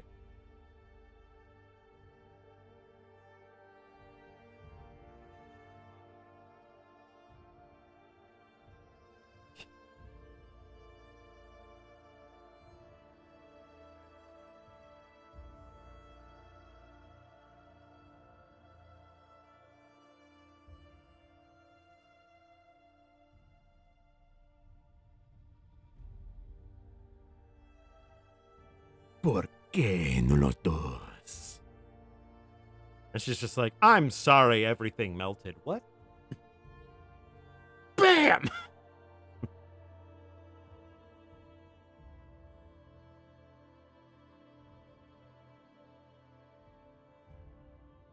Hola, me llamo Devon. ¿Cómo está? She's like, hi, I don't speak your language, but I will buy you whatever you want.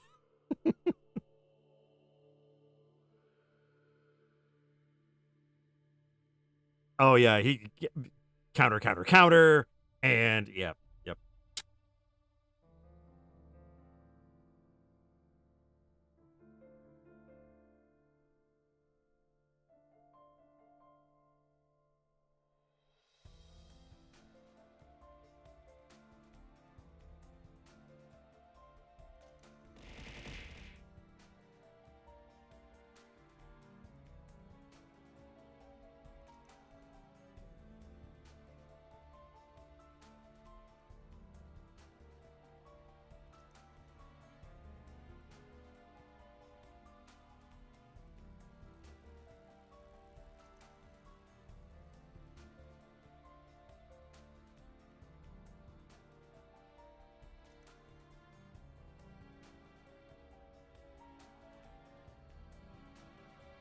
Oh, that's what he does. That's what he does. So he grabs her leg while she's striking, just Pateas bien. and then he just throws her to the ground.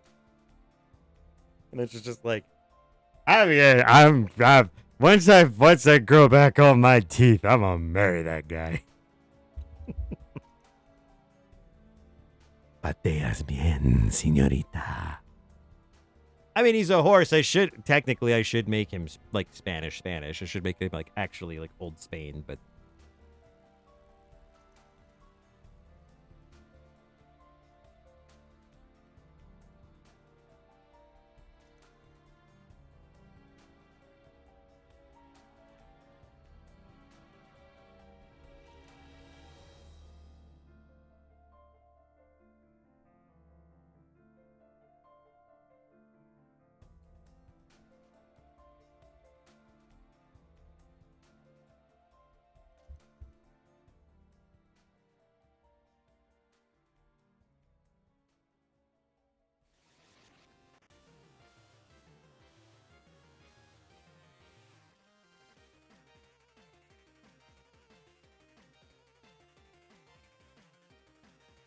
posted a video in Discord that is very tropical.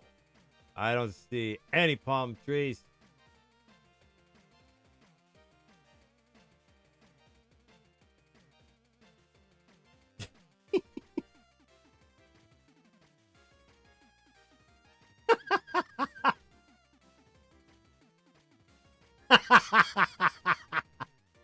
Don't jump. So for a long time. Ow! There's a box on my head now and it hurt.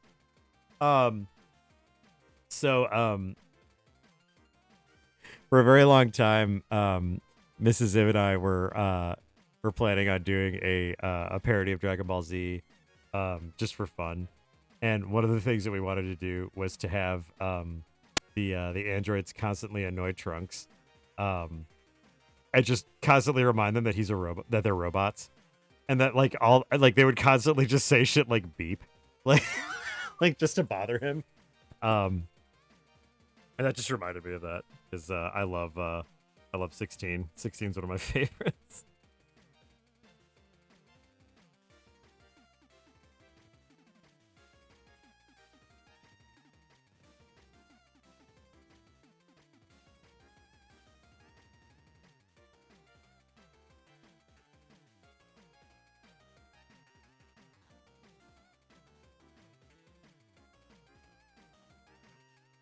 Good job.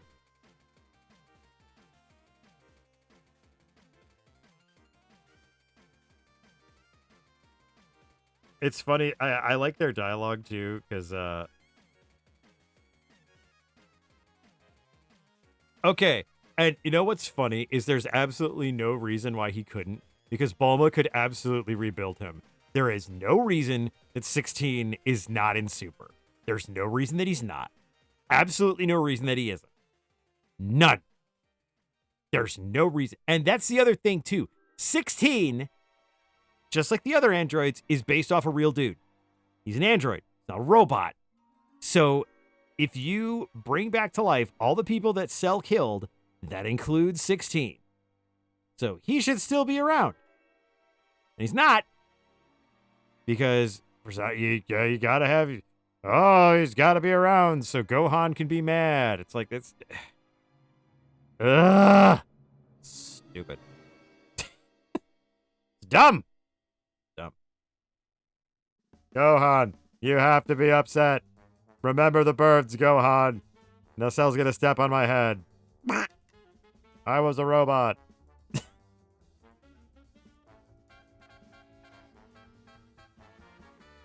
Oh, man.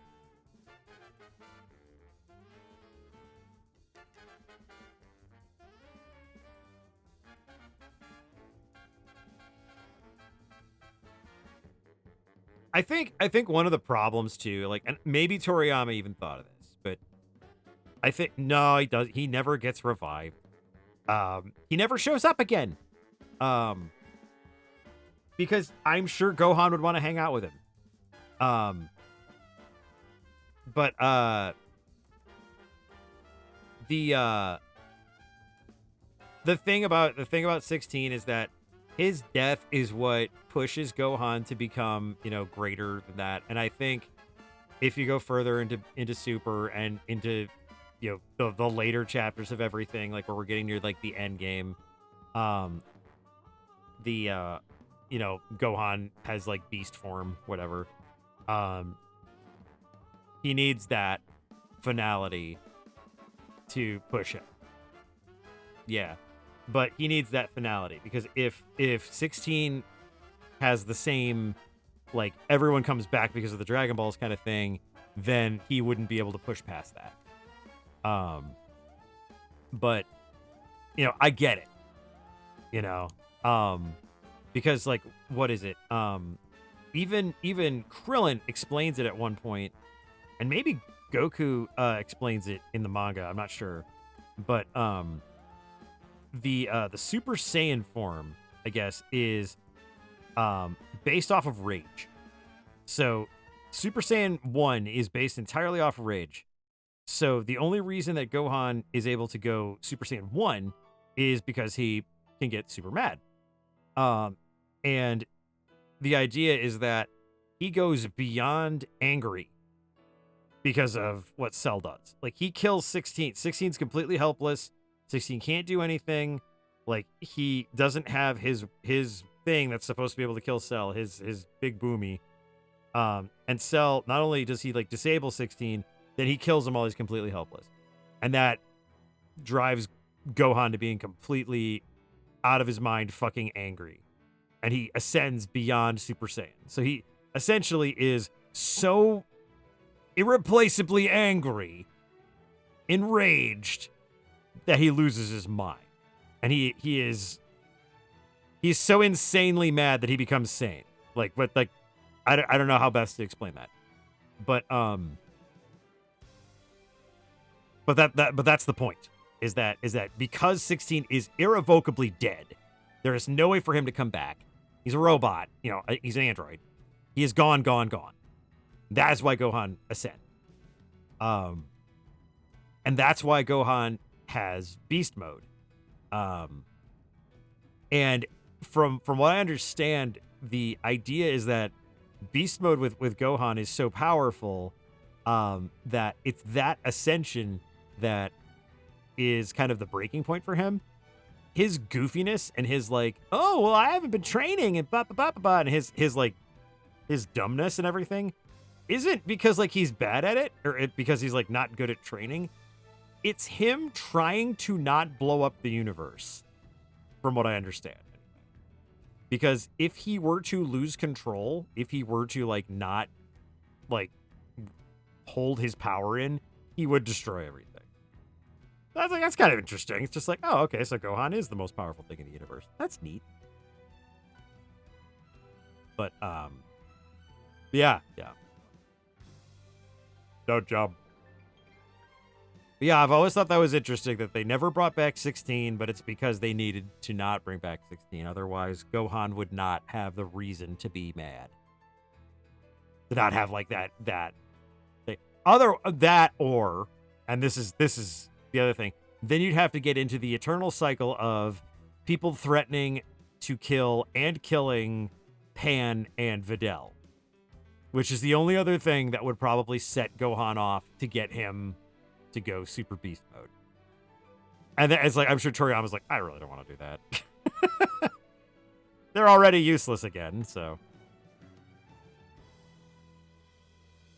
He says like he knows what he's talking about. Yuck.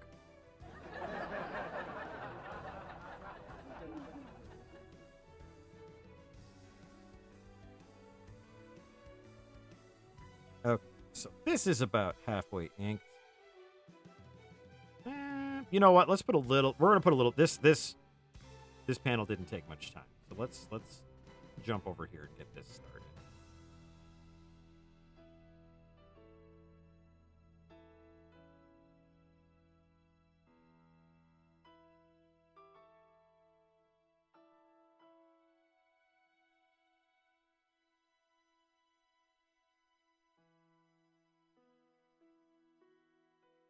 I will say, I don't know anything concrete about Dragon Ball Z outside of what I know about the series as a watcher, but that is my theory in terms of why they would not allow someone like 16 to come back, because otherwise it cheapens everything Gohan does against Cell. To me, that's why it would make sense to not bring 16 back.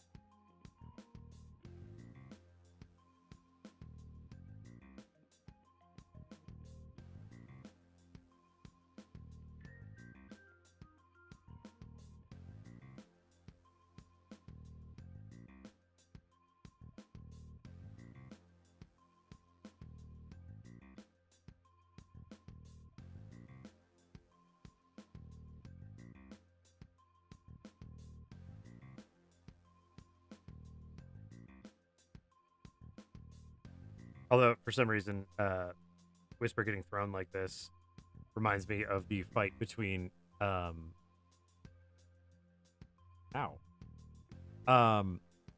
Reminds me of the fight between 18 and Vegeta. That when they redubbed it with Team 4-Star. Can anybody get the number of that bitch? 18. Thank you.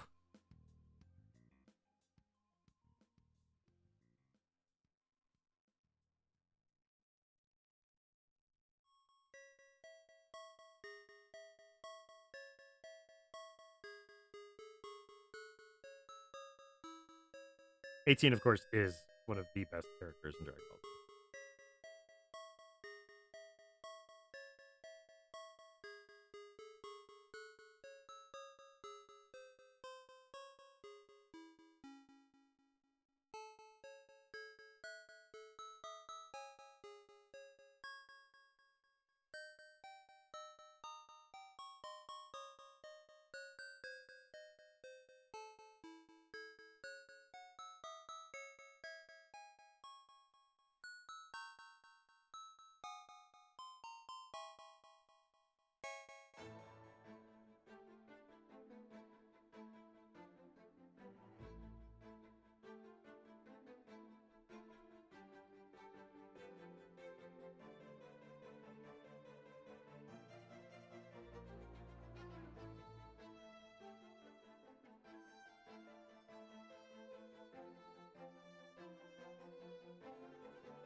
All right.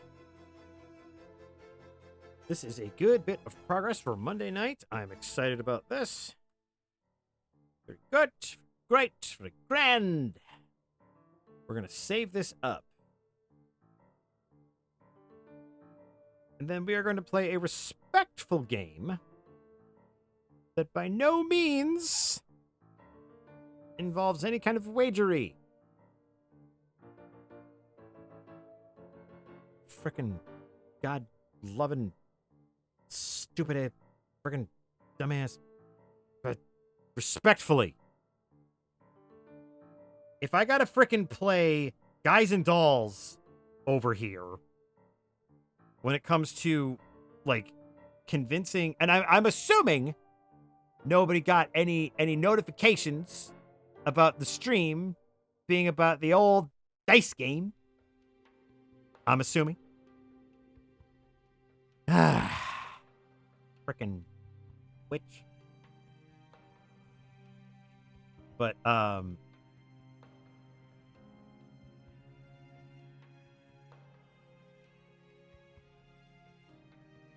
did figure out how to fix that at least. I had to look that up because I was just like, there is no way I'm gonna have people come into this stream thinking this is all about the ponies here. And there's the boy.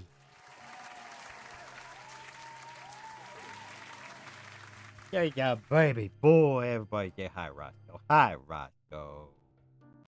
We're even gonna switch over to the snack pack. There's the fresh from his walk. Fresh as a daisy. Getting those snacky. You're a good boy.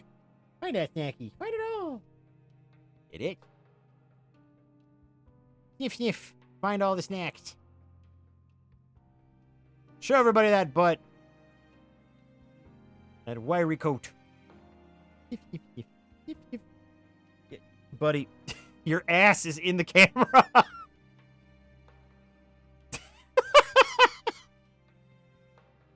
Oh, buddy. Oh, my sweet baby. My sweet boy.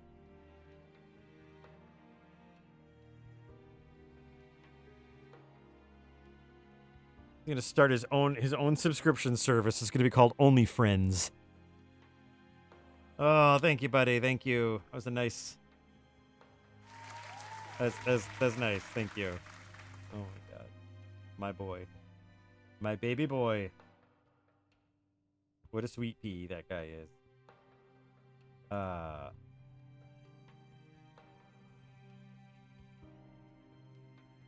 Gold drink. All right. Let's I'll show you what I've done here. Incorporated one of the many modifications included in this game. This video game. Lots and daggers. Yeah, let's play this completely innocent. So I've been playing. This is the loadout that I've been playing. Has been the blood spell, the wizard's shield, and the coin. Flames of pain. Echo, my old foe. As we have 5 slots going. And there he is again. Let's relax with me, buddy.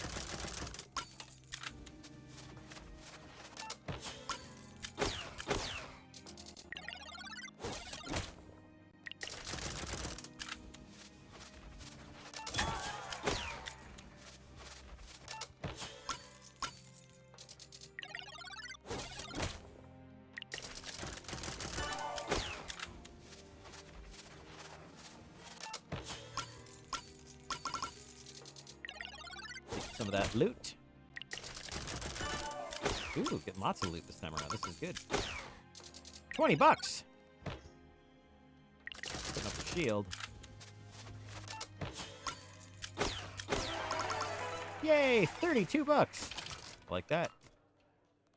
Let's see. First and foremost, let's power up that blood spell. Love that. And maybe we'll get a little bit of the old healing's always good. Poison's also good. I like poison. Poison's good.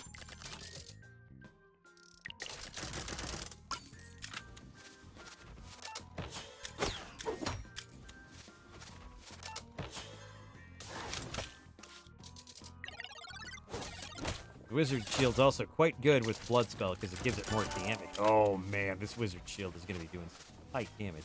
Watch this. So over here on the right, it gives you some bonuses. So whenever I use the Wizard Shield, doesn't matter if I critical or anything like that, it raises my magic damage by 50%. So even if I don't do anything special, like right now, it's up to 50 plus 50. Now it's at plus 100%, and then if I raise this one even more, it's going to be 150 for these 2 little blasts. Look at this guy. No chance. No chance. Some more shield. Not a bad idea. I think we'll do that. And then I think we'll sit on that 10. That 10 gold. Oh, man.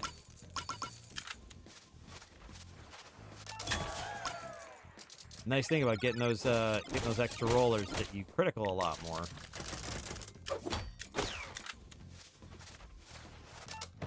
I'll tell you, it doesn't seem to matter as much. At least it doesn't matter as much as you think.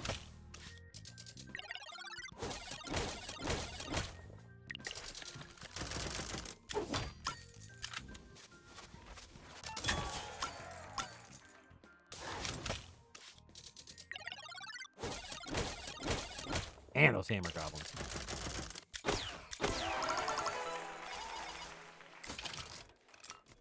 Yeah, all right. So we can raise our coin. Oh, this guy's awesome. The respin. It respins all of my guys. Basically, it gives me another turn. That was a good one.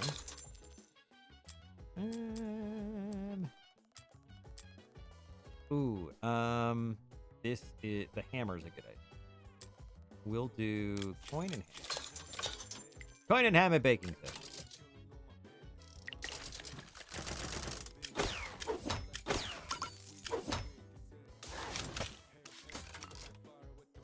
Don't have to respin, but keep it. That's a big hit from the crab coat.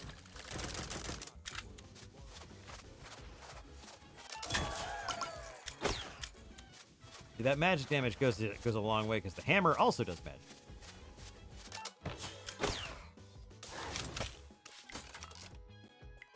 Still not enough to do a read.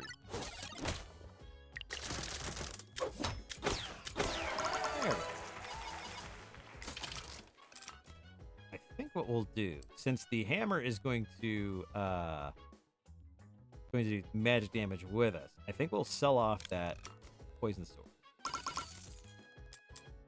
Doubling up on that magic damage is gonna be smart. We want like a nice tight amount of glyphs here. We don't want too many glyphs. So we got 25 to work with, and let's re-roll. Hey, yeah, we can upgrade our blood spell.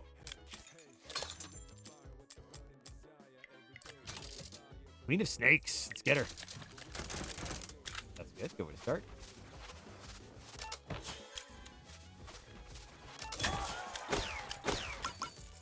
Nice.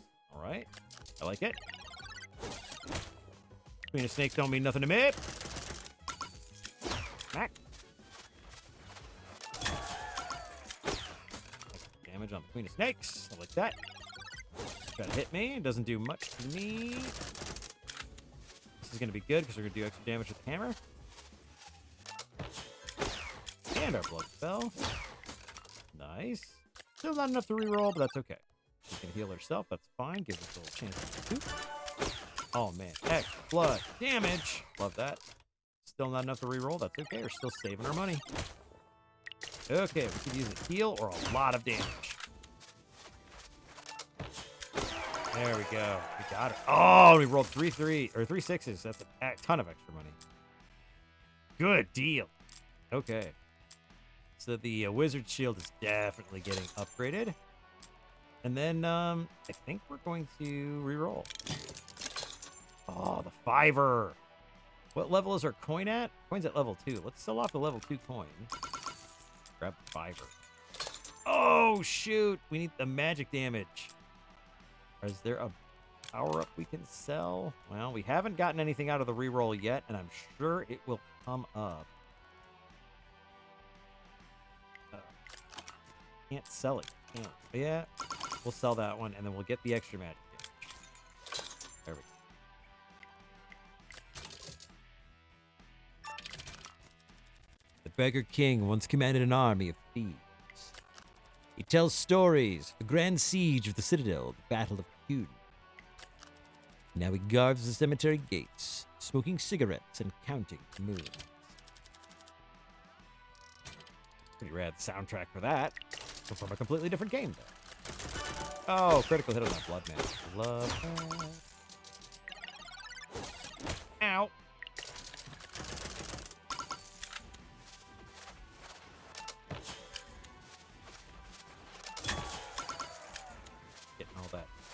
shielding magic. Love that. Boop.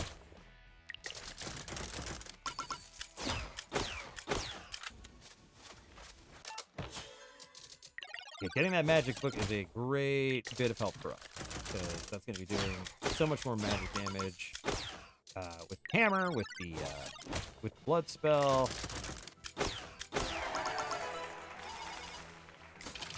Loving that. And we can upgrade our fiver. That's awesome.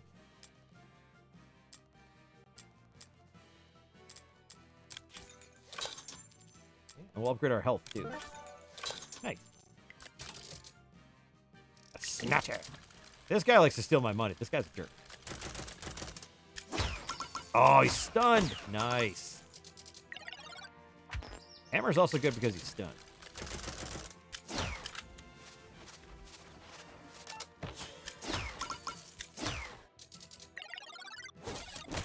Ow. A lot of shields on this one here. Ow. Oh, he's got magic. There we go. Blood magic goes up. Healing is... Ooh, vampirism. That's always good, getting that to go up higher. Let's see. Yeah, vampirism, higher, good. Blood magic, higher, good. Always higher, good.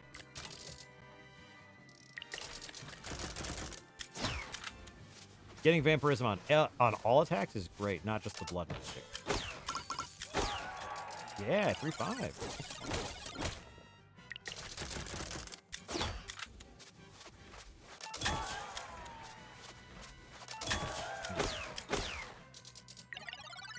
I do love having bullshit.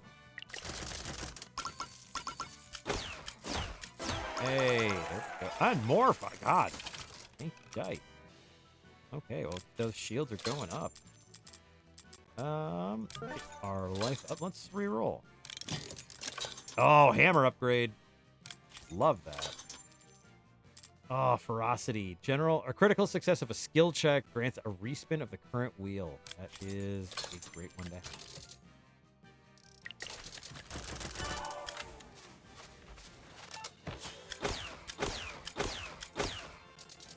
That was a good first hit for a burster.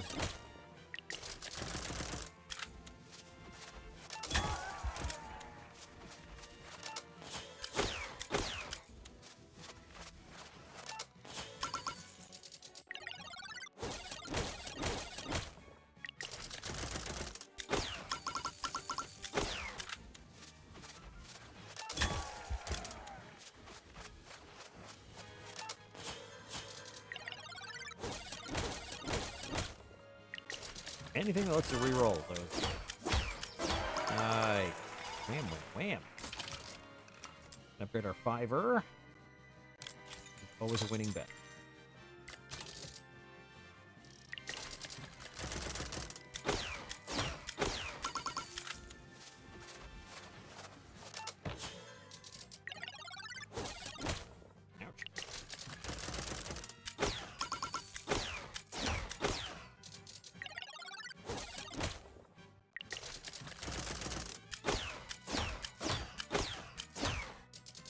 Oh, no.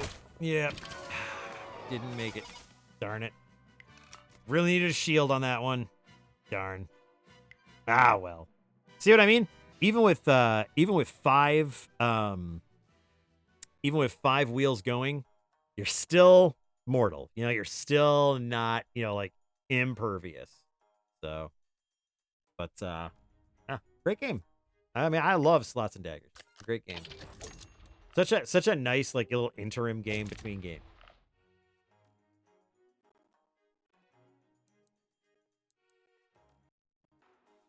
All right. Meanwhile, in an episode of Inuyasha.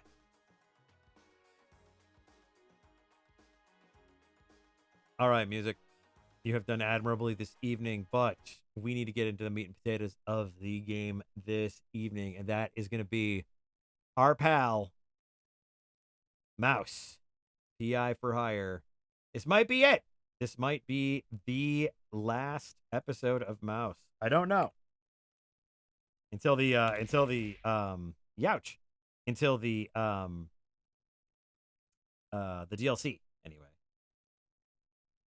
But we'll see. We'll find out.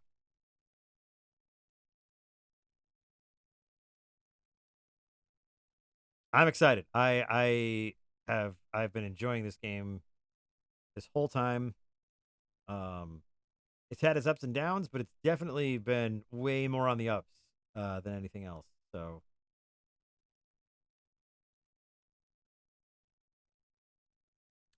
what have you guys thought of the game itself? Like what have you taken from it so far? Um do you consider this a classic? Do you consider this a just like a neat little novelty game? Like what do you feel about it?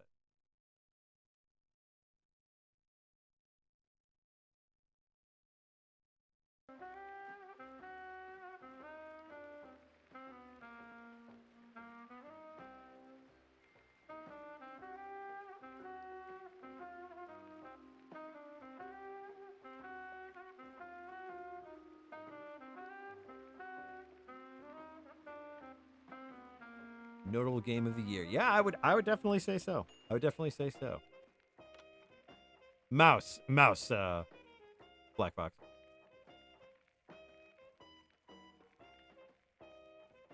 Super cool. You like that it's a nice retelling of the merits of hand-drawn animation? Yeah. You know, it's a given the time we're in right now, I absolutely agree. This is a thumb in the face of the of the um of the AI bro. I gotcha. I don't know if you had an opinion on what you've seen so far from us playing it over the last few weeks or what have you, but yeah, I think between Alpha and Omega, help a husband caught in the middle. Take a picture of the unfaithful wife or refuse. Oh, that was that was on the riverboat. You know what? I didn't like that guy. I think I'm just gonna go ahead and say no. Maybe I'll get to shoot that guy.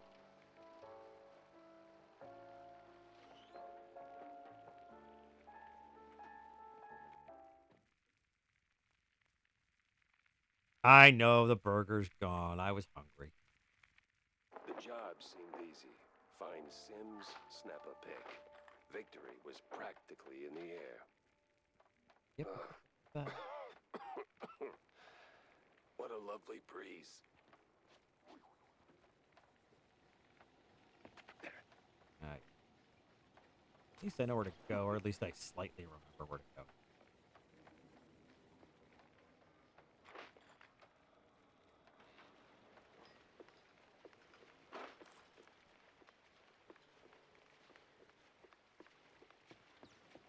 Card, please.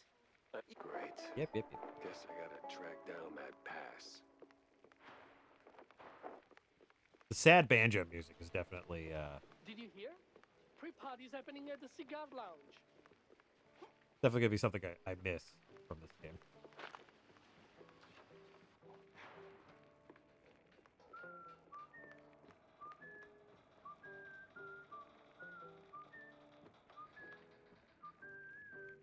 I wouldn't want the help to know that I have alcohol.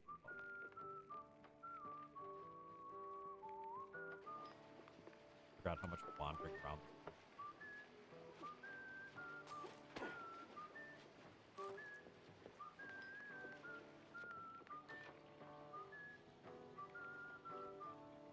I need your turlet money.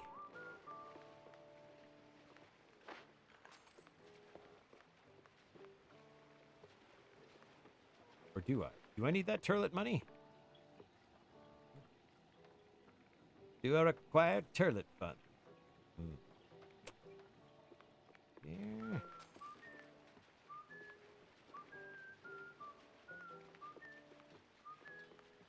Man.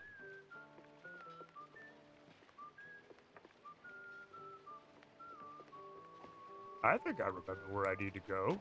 Doesn't remember.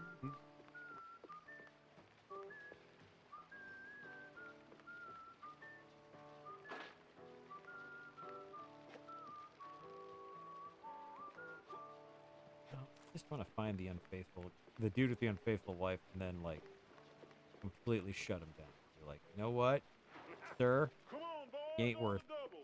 Those stairs ain't gonna fix themselves. Oh man, I love that guy. I want to be that guy. Oh, I can't even pick stuff up. Wow, a real technological marvel we got here.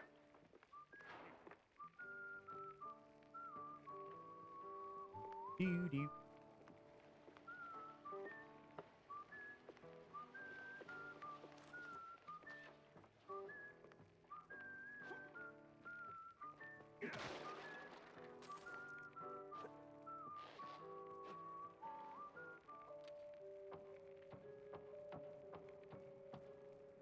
Find a cretin.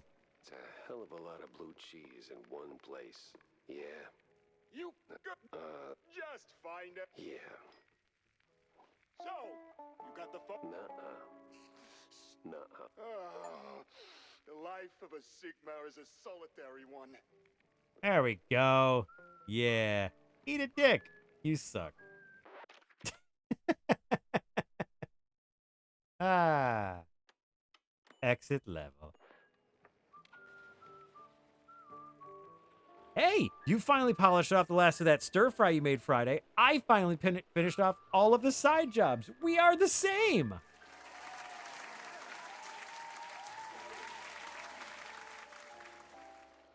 Exactly.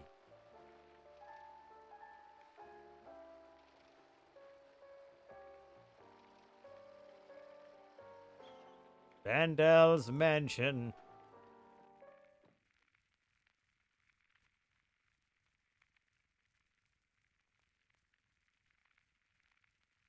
Steve screwed up bad. People got hurt.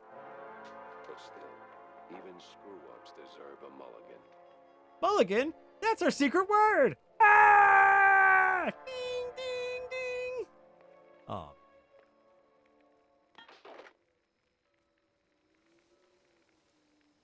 That guy was real close to getting all of his guns.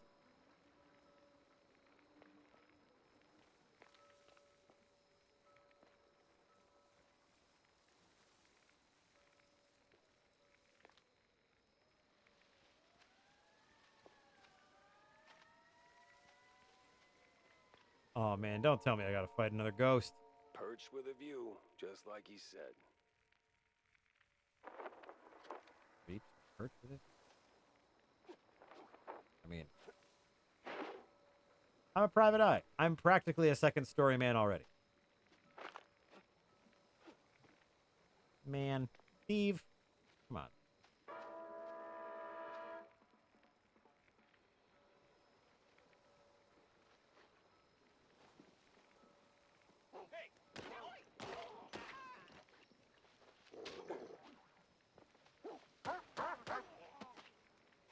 Sorry, dog from Duck Hunt. You were being an ass. Bad.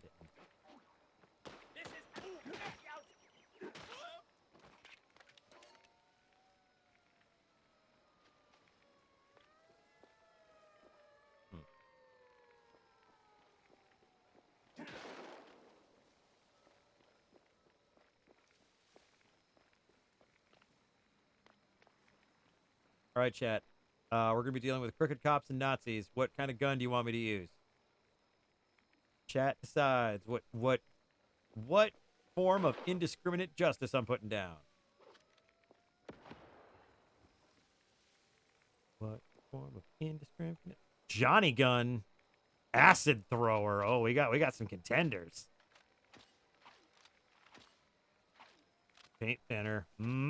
I got two. Yeah, I got two votes for the devarnisher. The Johnny gun. The Johnny gun. That's like a porta potty cannon. The Johnny gun. Devarnisher it is. We'll go with the devarnisher. The Johnny gun.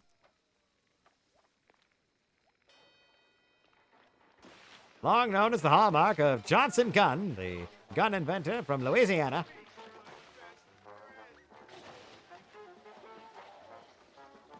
Johnny gun was a prominent weapon in the hands of plumbers worldwide. The Johnny gun.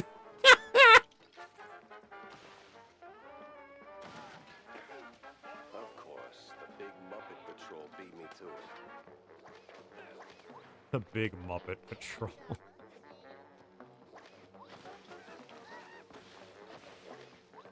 He was so shaken, I'll bet they missed the evidence.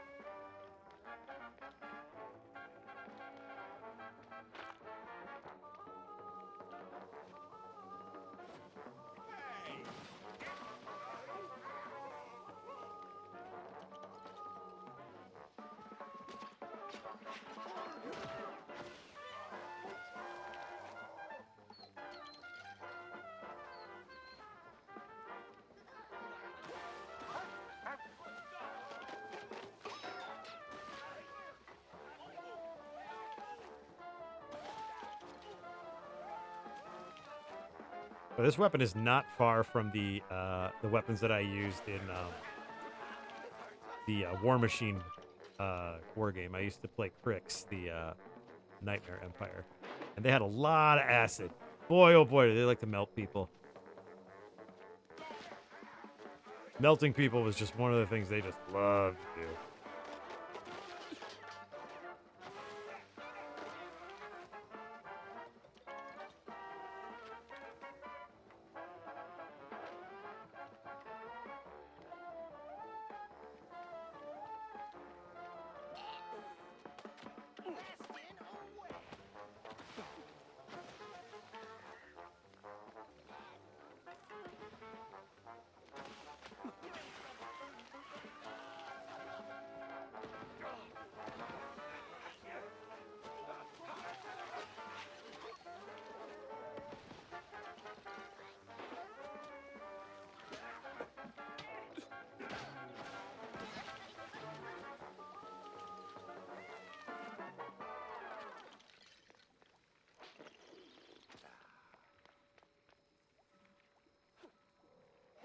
Oh, come on. I should know better with this game. They do not let you skip anything. Although, from what Minnie tells me, the speed run of this game, you really don't have to do a whole heck of a lot of the game.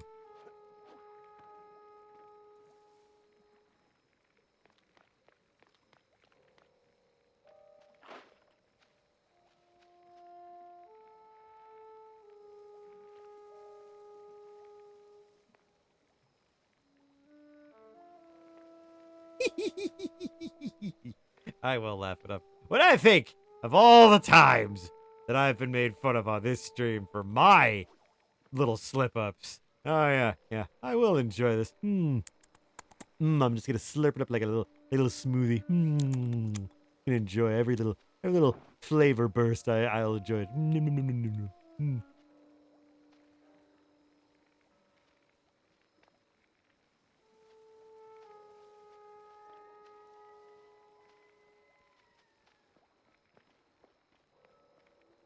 Oh, we came from here. Okay. Yep. I did play Crick. I in 2009 when War Machine came out, I originally played Crix, and then when Hordes came out, I played Trolls because that made a lot of sense. What army of lies with the powers that I'm used to? I know, I'll play Trolls. Great idea.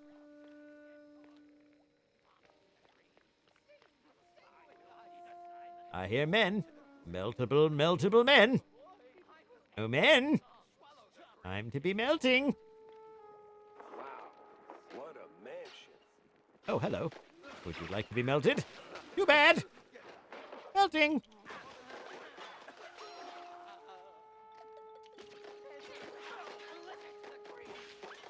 Isn't it ironic that that's how we all melt like in the inside? Sir, I am offering a unique service, and that service is to melt you. Wouldn't you like to see your bones? It's like an X-ray, but a lot more permanent.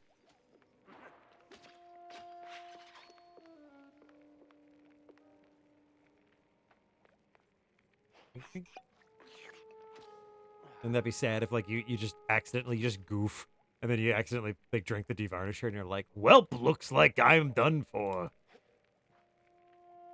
That's it for me. Wah, wah. I wonder if I have to put something on those.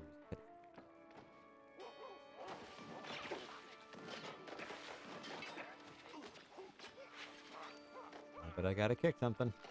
I bet I gotta kick something.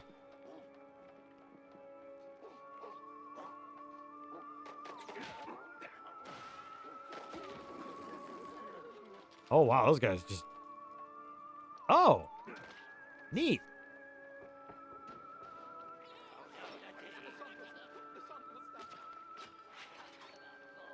A neat little arena, isn't it? This library, I like this. Cool.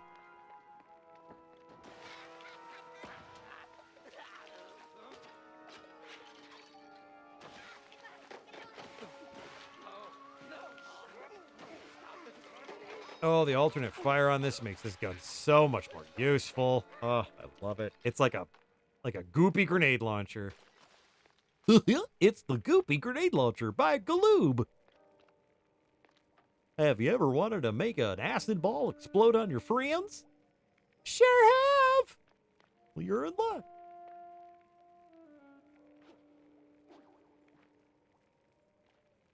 Work your way to the front.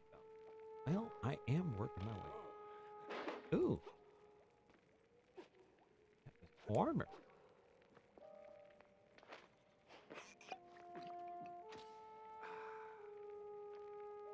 So many barrels. Man, Steve was into some crazy barrels.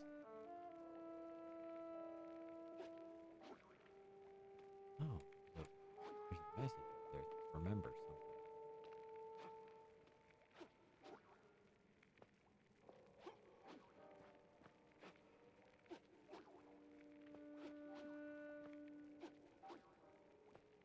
Remember resonance or something? There's a bouncy. Where's the bouncy? It goes up.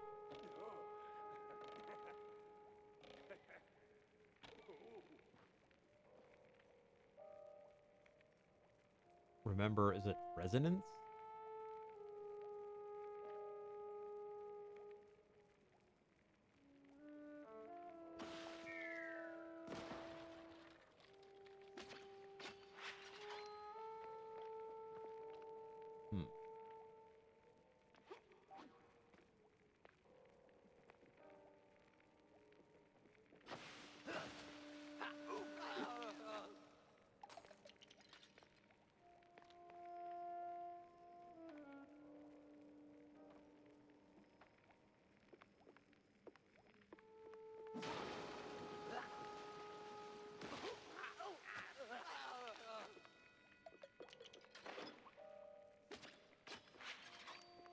Classic Steve. Get a nice thing going, then let it rot without blinking.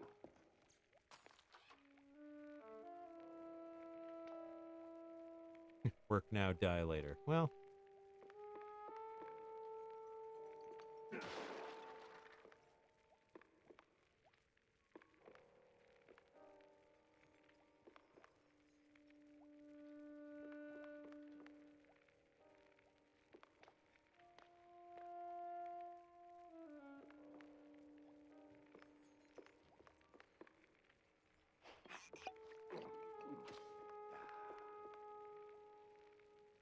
Can't even play this Victrola. This game isn't immersive enough. I can't hear Yankee Doodle Dandy on that Victrola, then this game is not worth Game of the Year.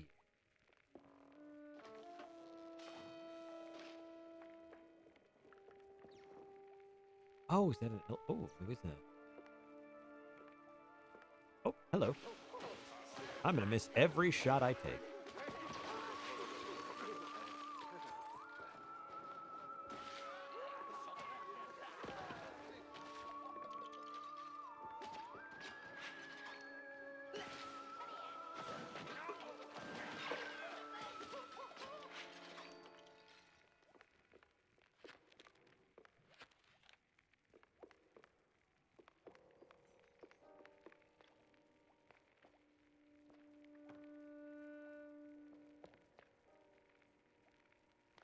I do love this lonely saxophone too. It's a nice choice for like a creepy vibe.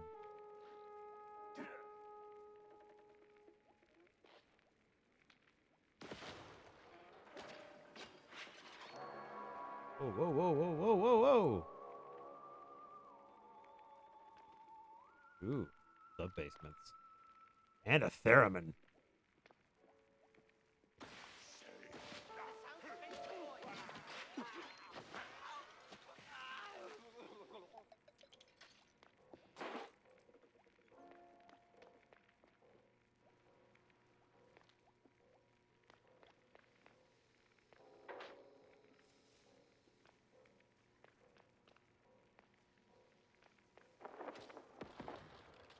Find the missing lever. What do I look like? A frickin' Radio Shack guy? I mean, I used to work at Radio Shack. Still.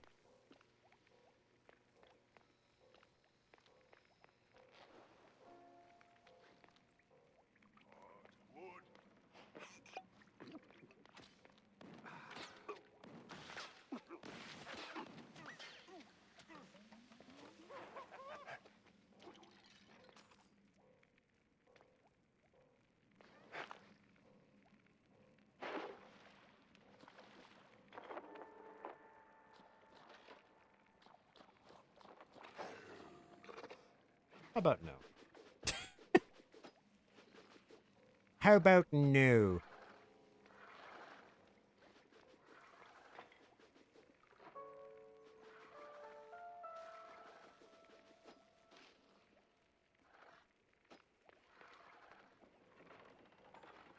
Well, Steve. Turns out you did diversify. What is this beautiful contraption? Freeze. Freeze. Oh my god, a freeze gun. I love it. I'm a big fan of freeze gun. What is? Close one. Should have listened to Corny. He practically speaks money. Ever since he was a pup, always yapping. Don't stretch too thin. Guess that goes for laundering, too. Not how I picture I'd run into Jack again, but hey, never look a gift beat cop in the badge. He always did have a nose for stale cheese. Heart's a little too soft for the job, though. He saw the book, saw it all, and still let me walk scot-free. No tricks, no sleight of hand on my end either. But he's different now. Stares at me in a way he never used to. Ho. Something in that look. I swore I'd quit making dirty money. Truth is, I've been planning on it anyway, ever since I met Betty, so... Now that I think of it, she'd make one hell of a stage assistant. And I've got just the right deck of the rest is torn away. So you piss away the funds, I give you another shot, which makes me walk off the force and you go full-time BS artist.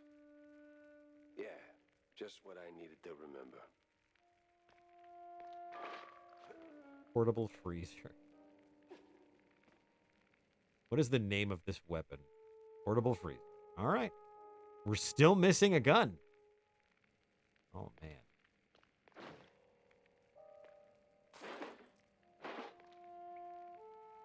Freeze Ray. Freeze Ray. Freeze Ray. Freeze Ray. Whoever Ray is, his ass is getting froze. It'd be amazing.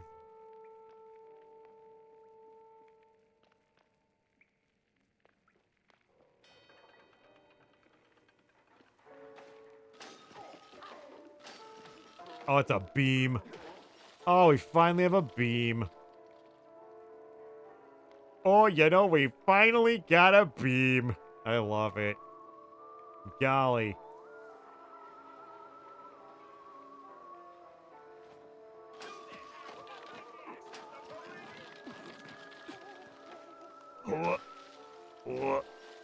What?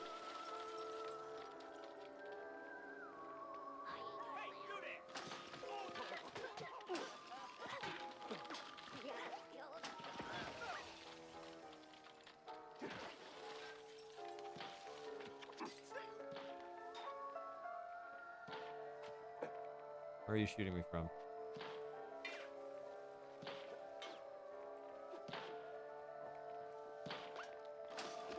Careful, officer. I might just give you blue balls. Here. Ah. Oh, that was gonna be so cool.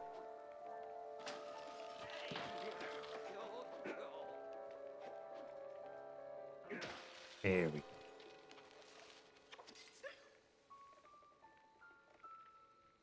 Hmm?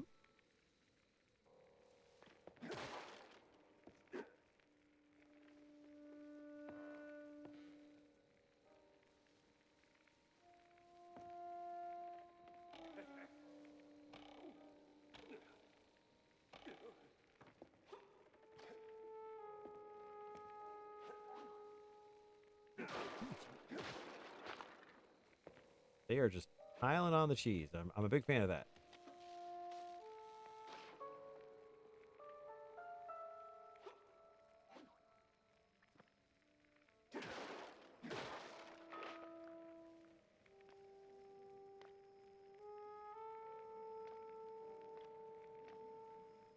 Golden Monkey? What is this? What does this do? Oh, this is one of the things I need. I think this goes in the doodah here with the 3 pedestals. Oh, geez.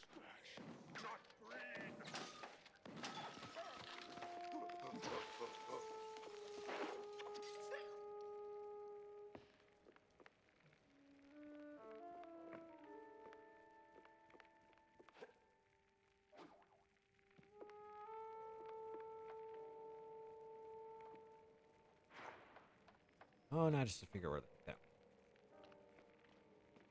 I think it was here in the library. Yeah, it's where the rest of these stats. I thought originally, yes. I assume this is going to summon all kinds of baddies. Okay.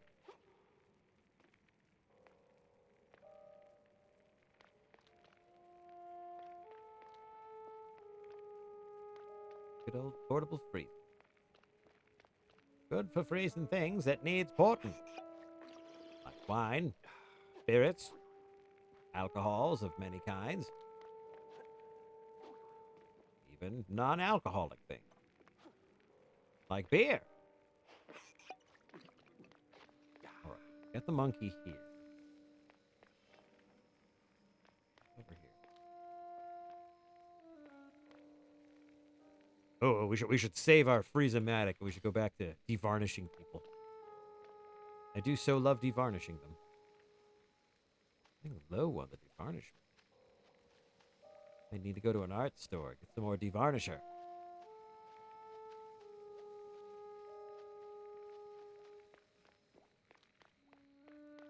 Spending all this time freezing people and not spending enough time devarnishing them. Where's the justice? So, I'm assuming this is going to be like a 3-monkey situation. Ooh, hey, I haven't seen a typewriter in a while.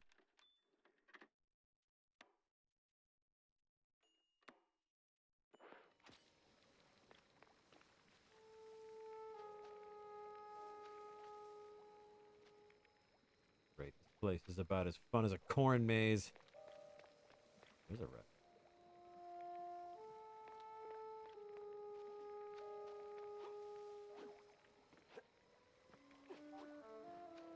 Yadu doo doo. Find all the pieces of Steve's diary. It seems like an invasion of privacy. But then again, I am like traipsing around his mansion.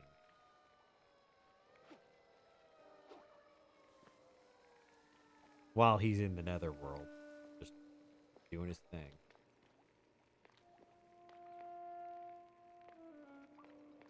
Nothing there and there's nothing there. Where the Freeze-O-Matic is.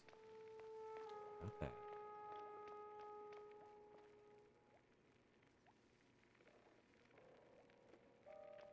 Oh, very fun. Very fun.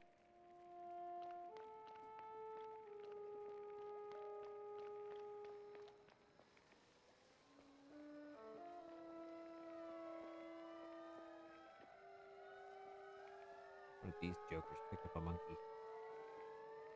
Wouldn't put it past him.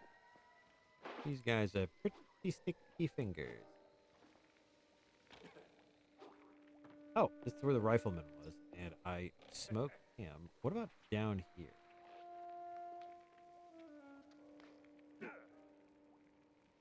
There. Oh, thank you.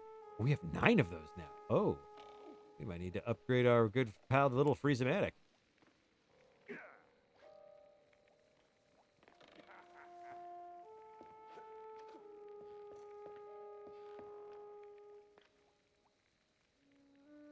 Where we got the monkey?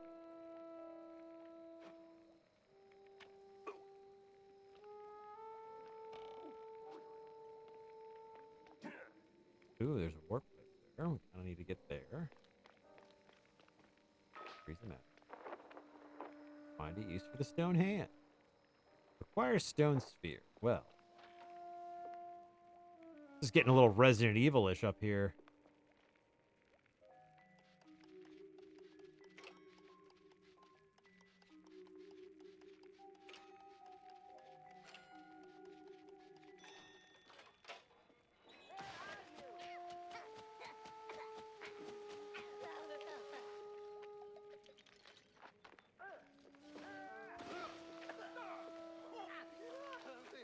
What on earth is that?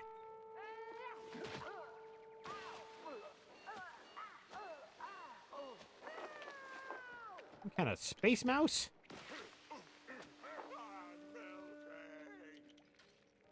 Dang. That was wild. You getting your snack, buddy? Roscoe's getting a snack. Oh, he buffs enemies. Oh, he's kind of like an Archvile. Got it. Well, he's not so vile anymore, is he?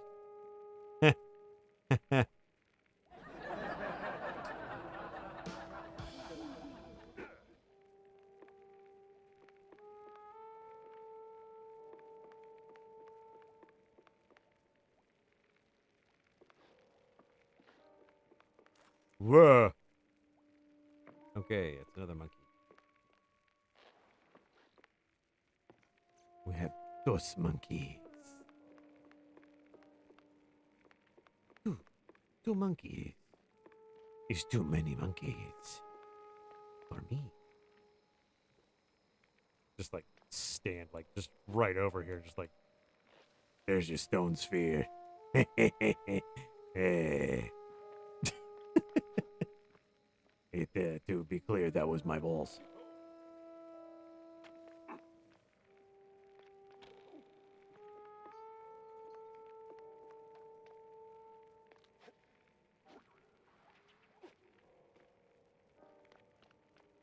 Ya-da-da-da.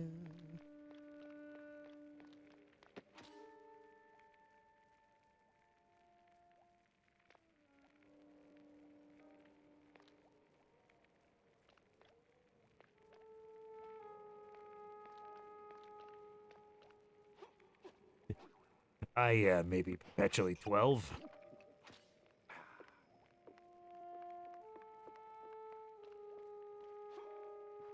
I'm getting that snack, Bubby. Good there, snack. I'm good. Yeah. Peace. Nom nom nom nom. Right. Oh, we're the police. We're gonna get to the bottom of this. I think I get to the bottom of a case of Dunkin' Donuts. Hey ho.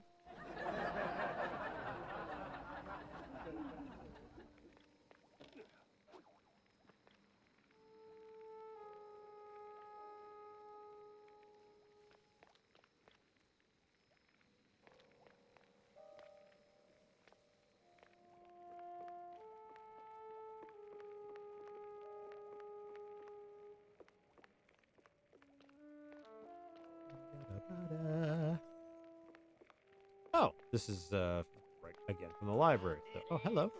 You're dead. I do like how they explode.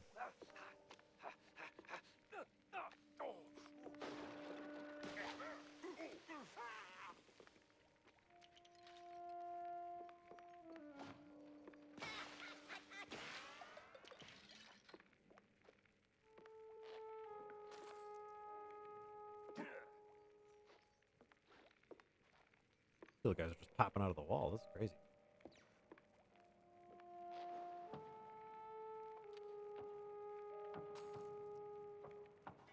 Ow. Less than cool. That was less than cool. I did not like the steam. That was less than cool. There's a warp zone. It's a secret.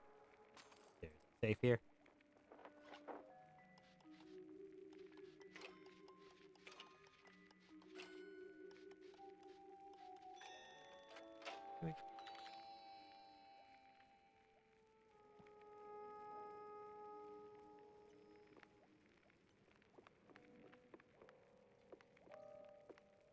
Man, you just don't think to look in some of these. Like, I didn't think to look up for this, the hole to where that place was.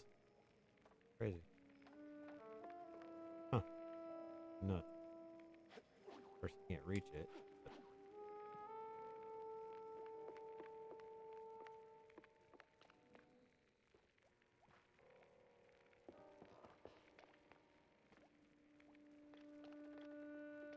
Gamers never look up. Nope, you are not wrong.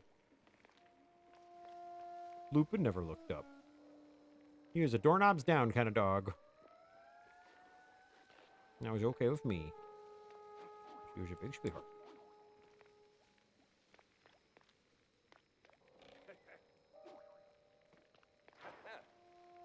I don't think there's anything else I can kind of glean from this section. I already got the monkey.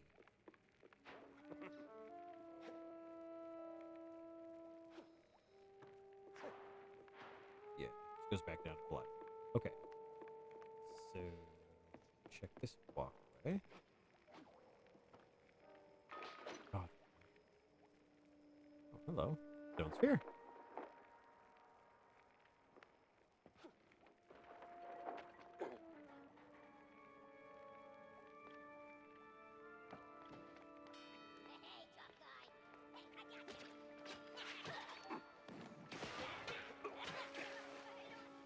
Oh, we're out of devarnisher. Time to go to the Johnny gun.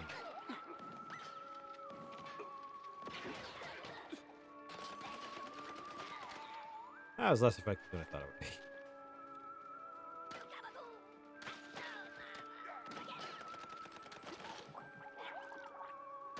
be. Ow! Okay.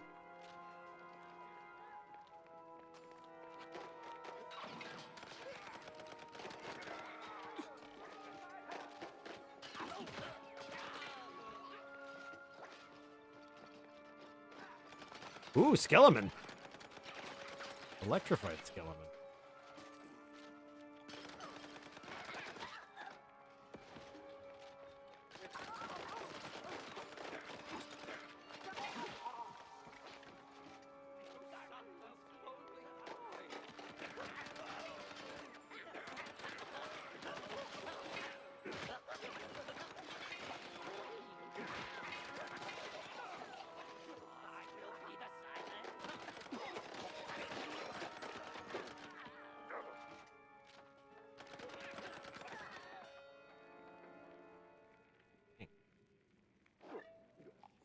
You guys got guns.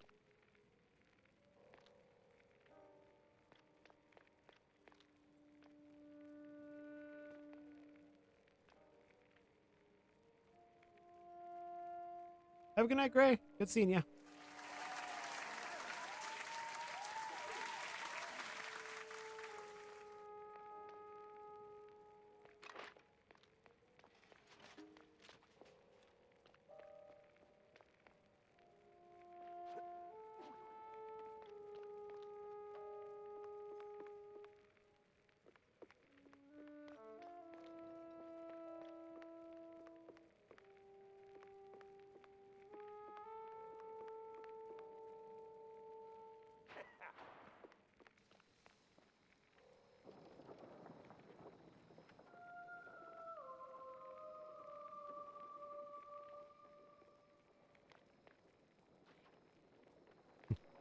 I would really like for Jack to be like, I'm sure that's real.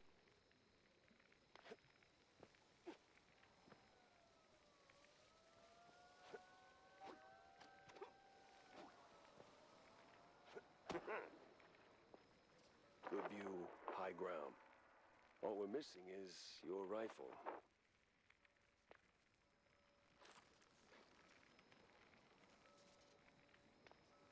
Aw. Must be from the end of our tour. You know, it almost looks like we meant those smiles. Why'd you hang on to it, Steve?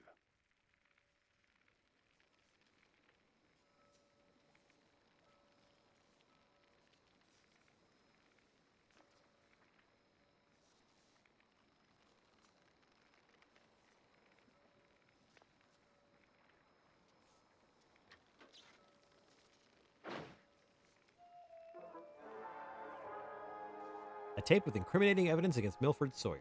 Dropping that bomb should blow things wide open. Just gotta find the right place.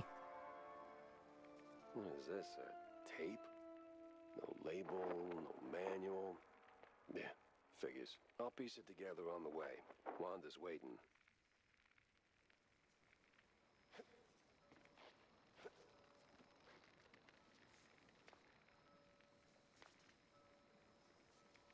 Oh, the Quiddo phone. Nah. I still gotta find all pieces of Steve's diary. We found like what?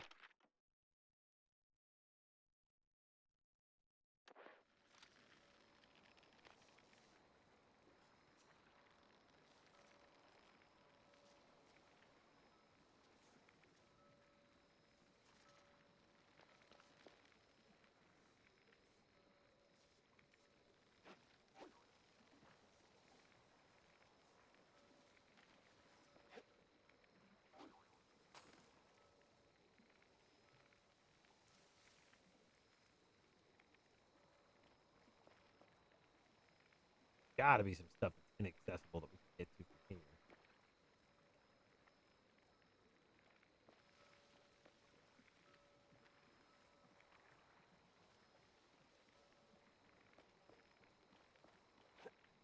No.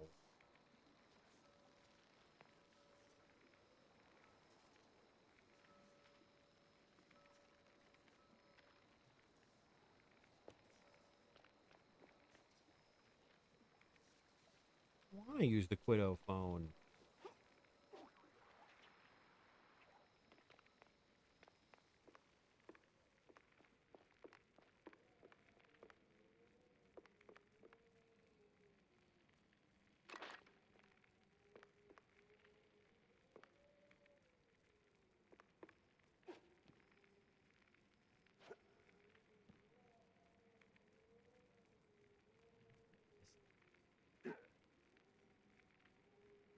Big sound.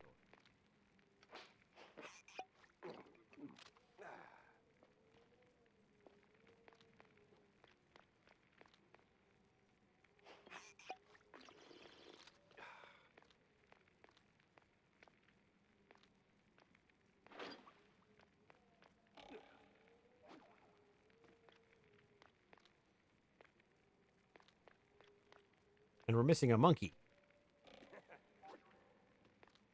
Can't yet. Still missing a monkey.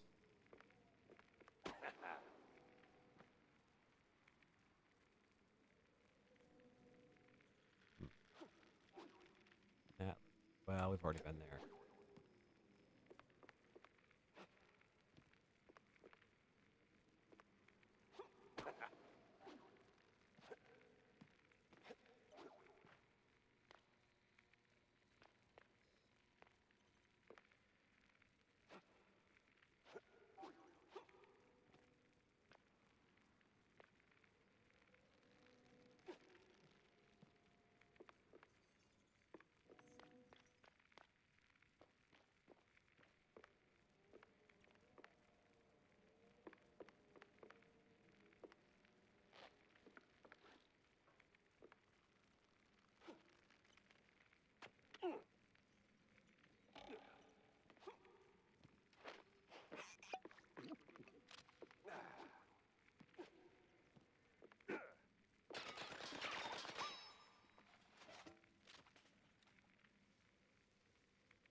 Can't believe I'm still missing a whole monkey.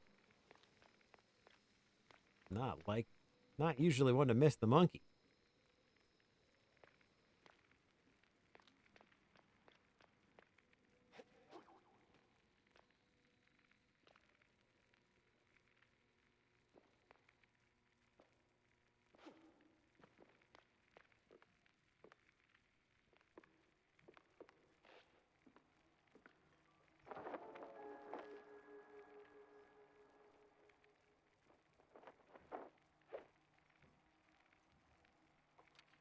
Can't believe it took me that long to check the fireplace.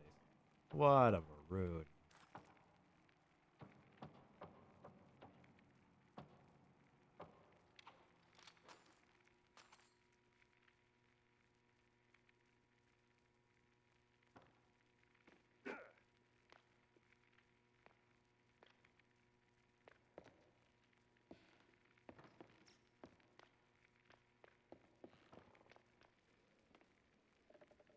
It's true. Yeah, I'm definitely not. I'm some shade of blue. I'm definitely not a maroon.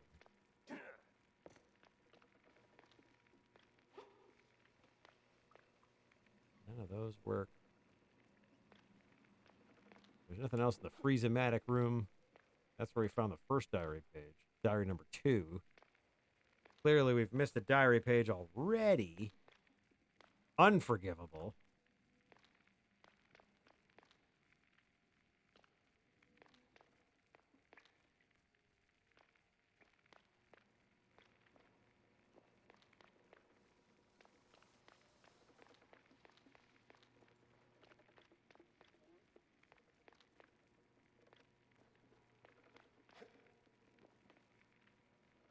Imagine there's probably like 4. Probably 4 diary pages.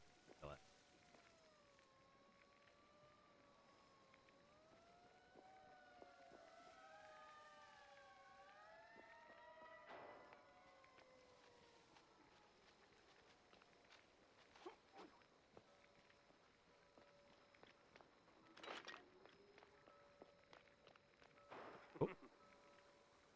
Oh, that's the Levy rope. This is where we started.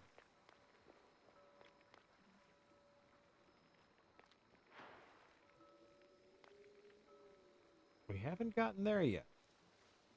Interesting. Okay.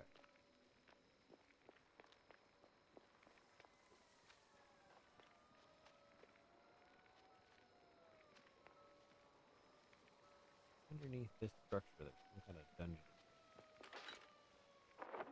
Oh.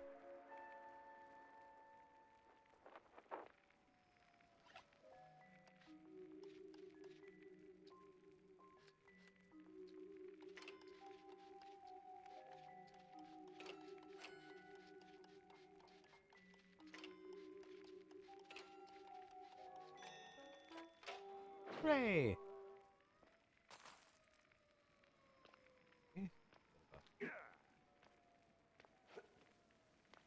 Great. There's a little bit of like a water. Okay. Gosh.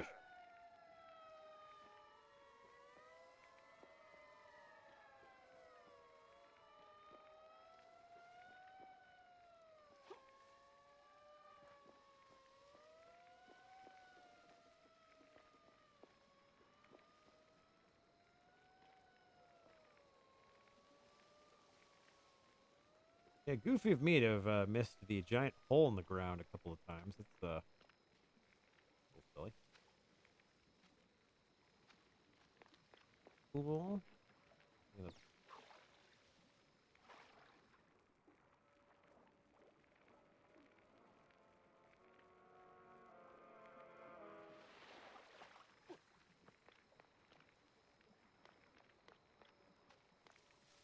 No documents poolside.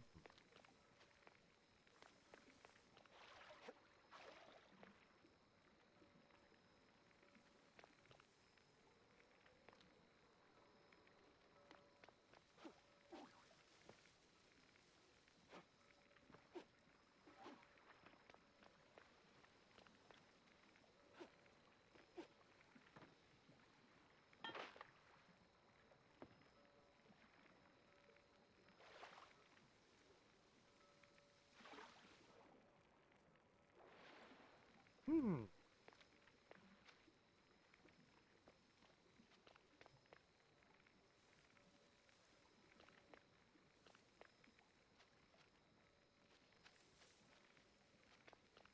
Thinking maybe we get like a Velvet Boulevard kind of thing going on there, like something floating in the pool, but definitely not. Gotta be another monkey here somewhere. And it's gotta be somewhere stupid. Like, I definitely am not. I definitely have, like, walked by this third monkey. I have to have.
Ew, hey.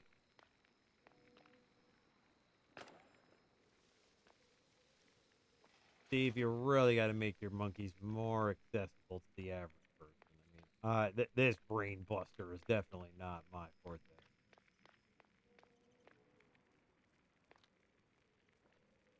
Just gonna make it even worse when I find out the monkey in my position. The third monkey was the Freeze-O-Matic the whole time. Meow meow meow meow meow meow meow.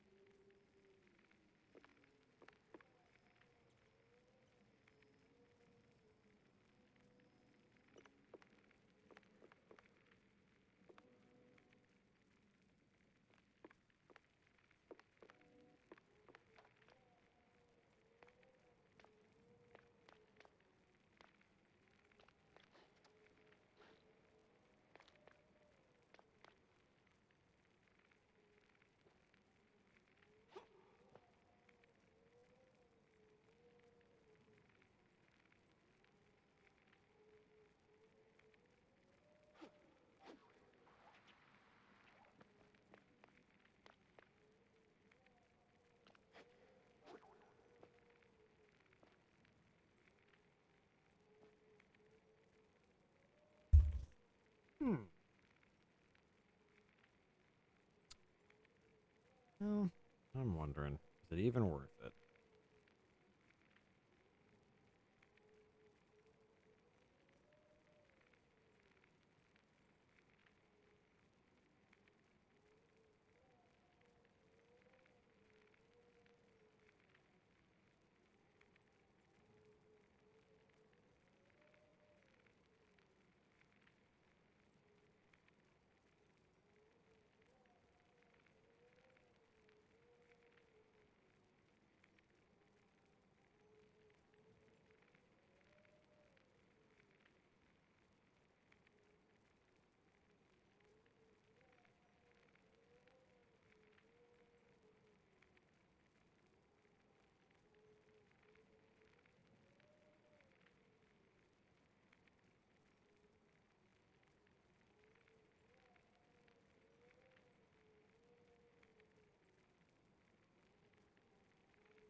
Yeah. Let's see if I know exactly where the hell this thing goes. I don't think I do. Couldn't pour water out of a boot with instructions on the heel. Instructions on the heel. Instructions on the heel.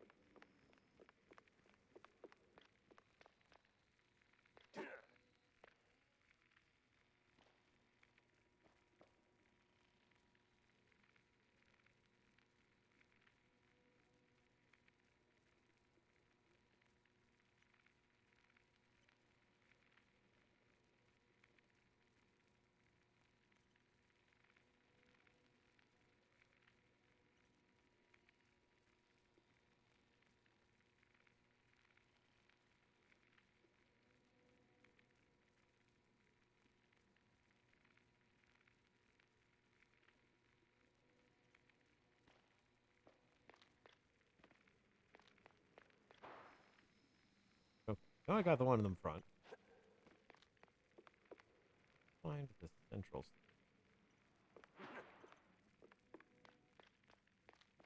Okay.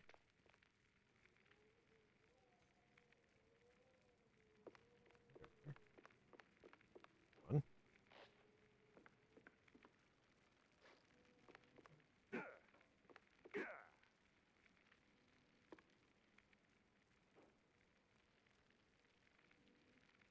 Okay, so I must have found this one.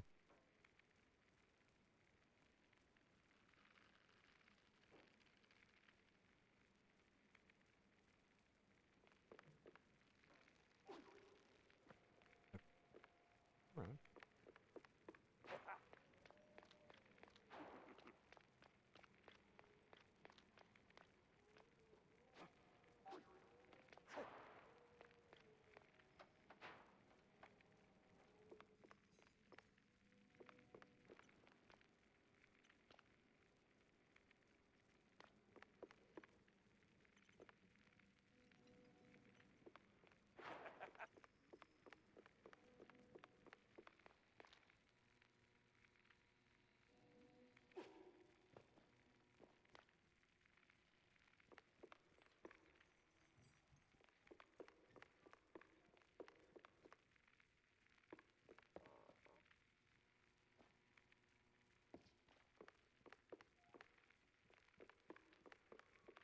You're freaking kidding me. Okay. I walked by it a bunch of times. Oh, wait. Hang on. Was there like a diary? Ooh. Well, at least you didn't flash it around. Nice to see a rare moment of restraint.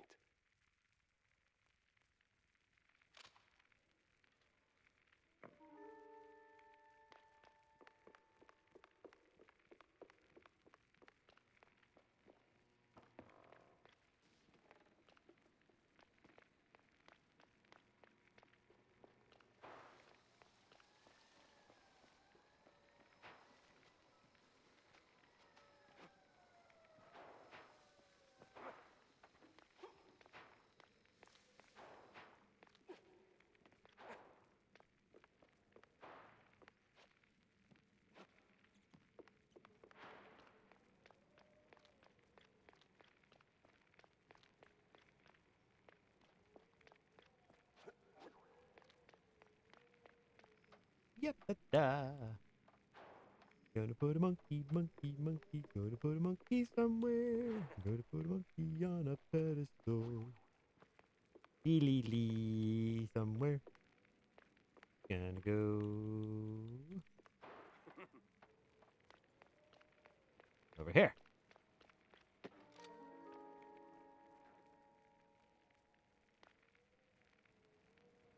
I definitely did this. Well, well, well. A secret room. A little on the creepy side.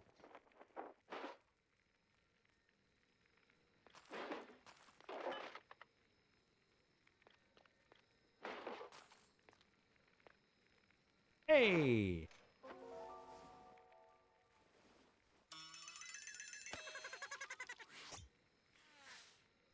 He had all my charm and half the fondue bill.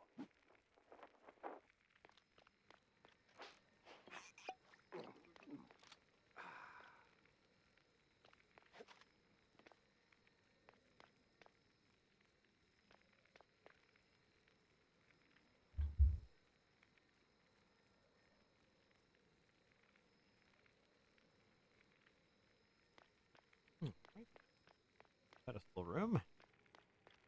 Face the library.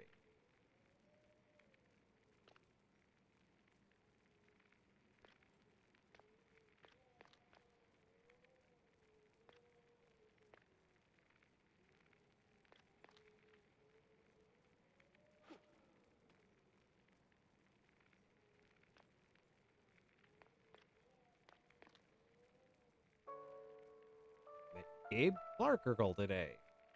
A lot of boring arse fart. No personality whatsoever. Fundraiser went great. Folks love my show. Jaja Balaton even gave me a peck on. Betty didn't like it, let me tell you. She says I have to lay out the find her. She's gone, but she ain't never. A suspiciously barfy spot covers the. Always did love the spotlight, you dink.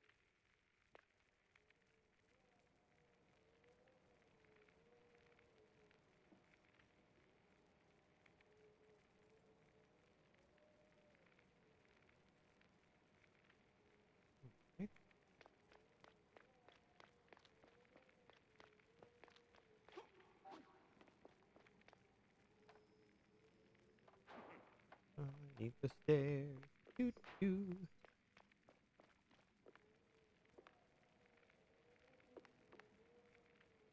Dee-dee-dee-dee-dee.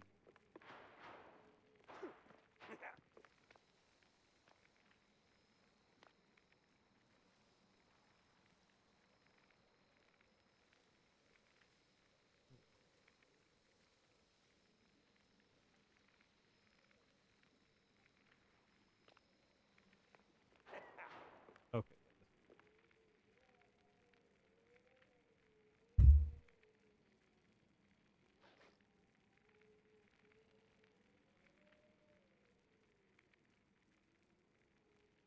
What was the.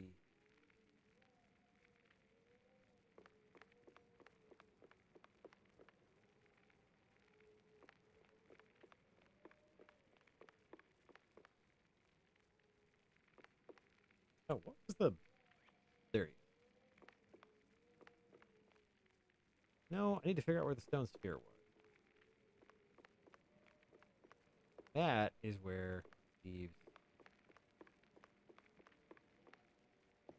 Smith.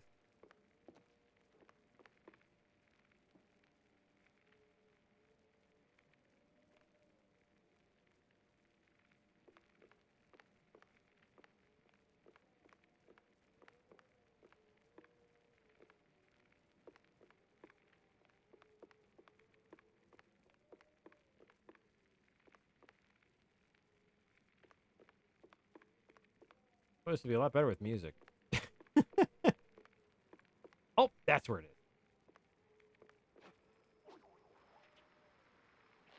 Okay.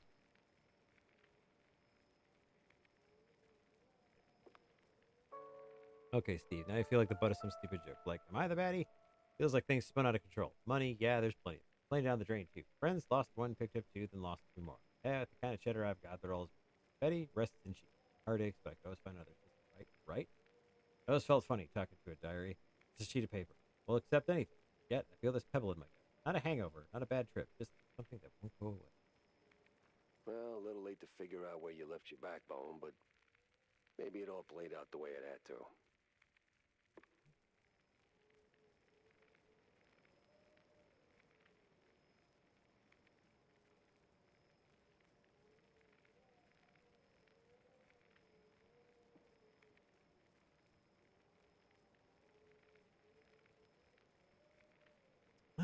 Where's the first?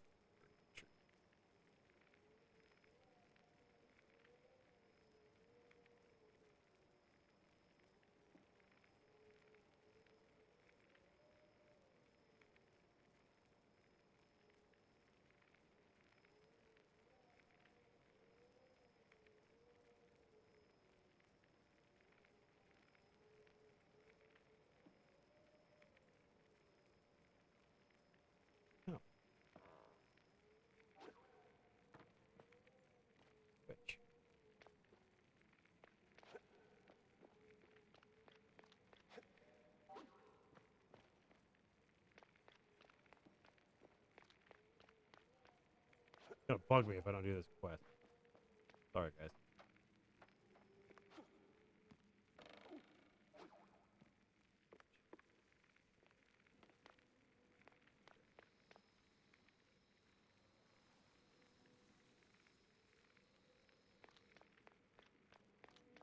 Here.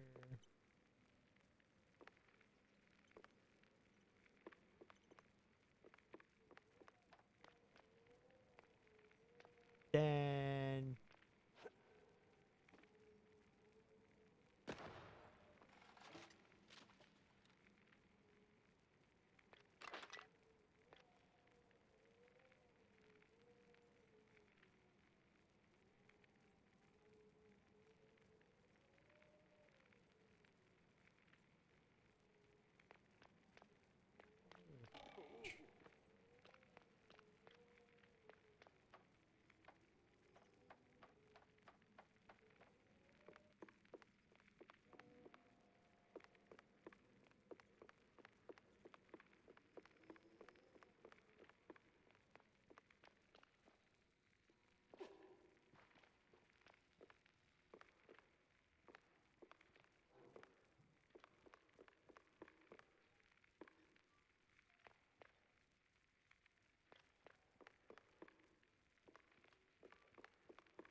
we'll finish this level. That final diary. Or the main entrance again.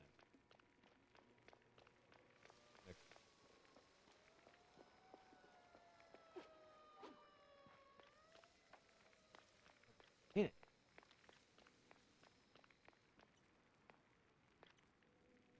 Okay.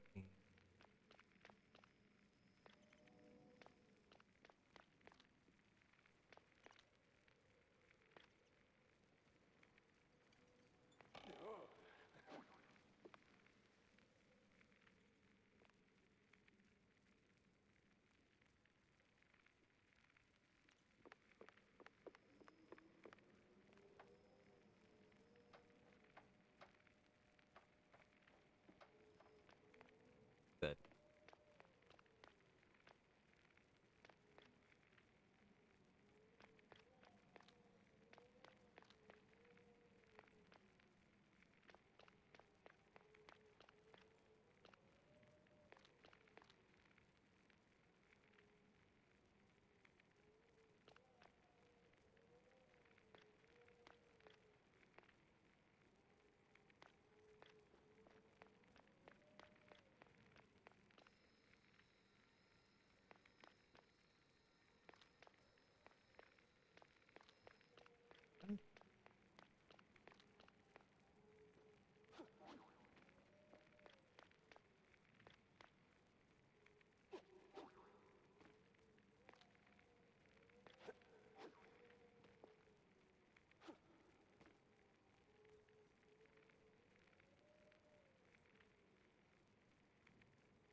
Close to it.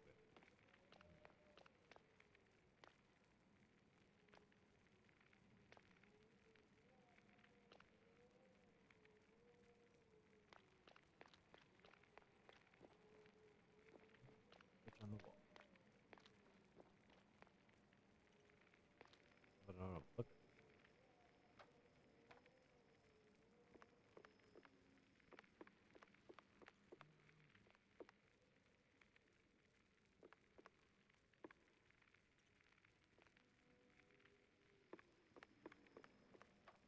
On the ground.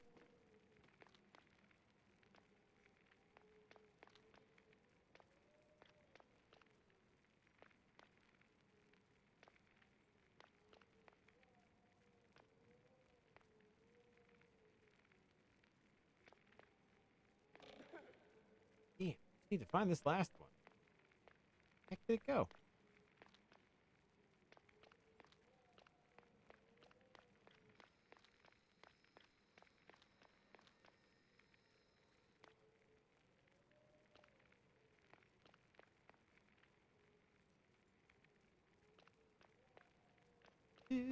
Looking for that stupid switch. And circle. Back circle. And pass it back.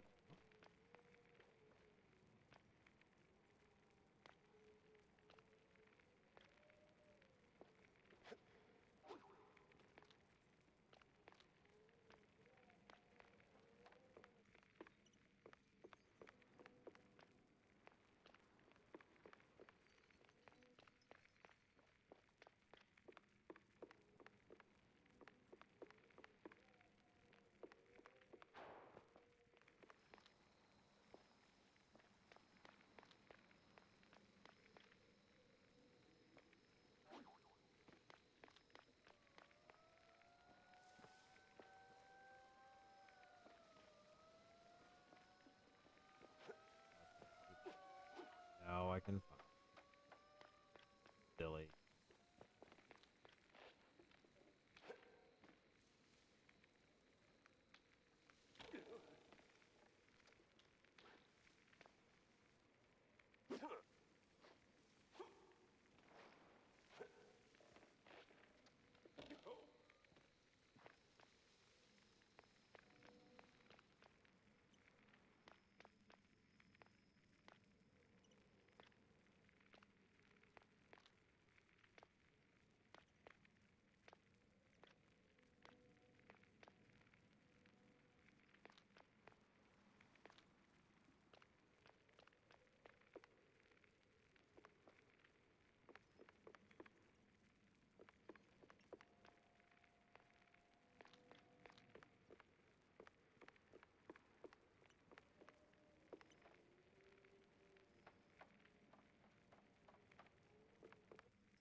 Boy.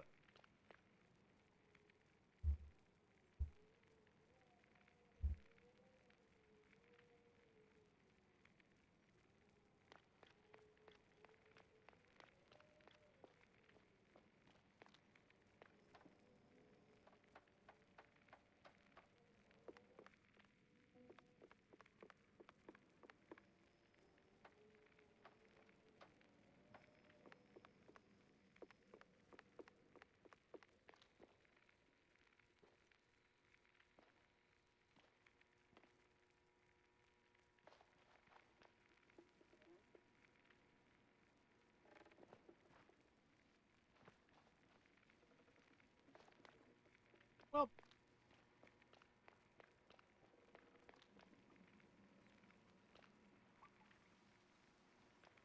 that's annoying enough.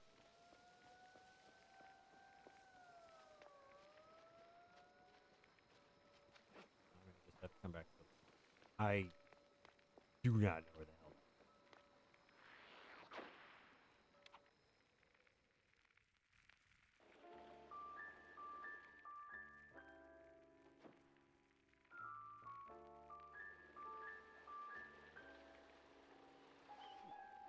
Roadhouse.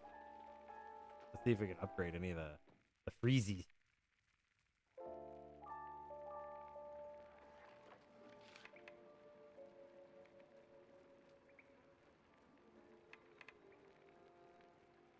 Freezes faster. Shoots an icicle that explodes on impact, dealing damage and applying frost to all enemies hit. That.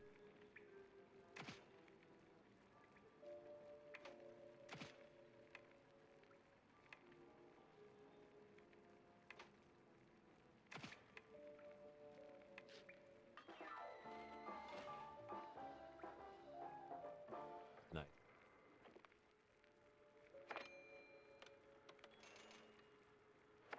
Y'all. Cammy here. Don't worry about that girl. Baseball. Or yippee skippy. You know.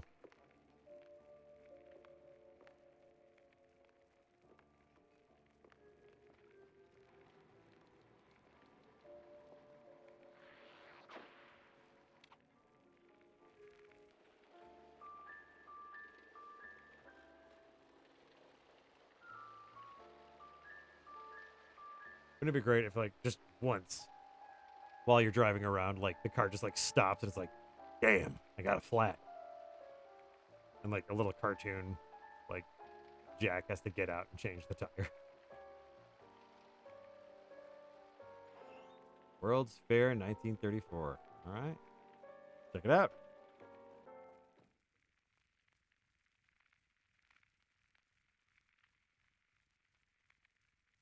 Wanda was waiting, and she did not like waiting. Oh, nice.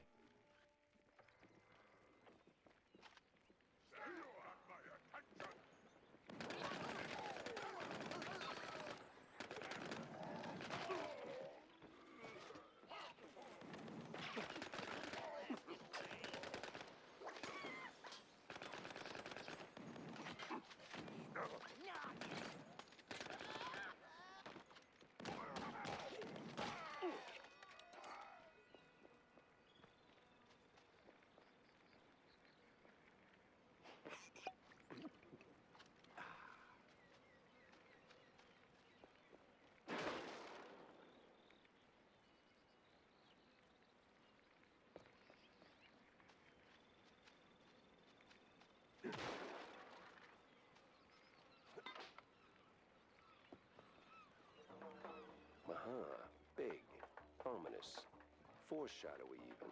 Let's hope that bar granny took the night off.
Nice.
Again, with the interesting battlegrounds there.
Ooh, comic.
Love that.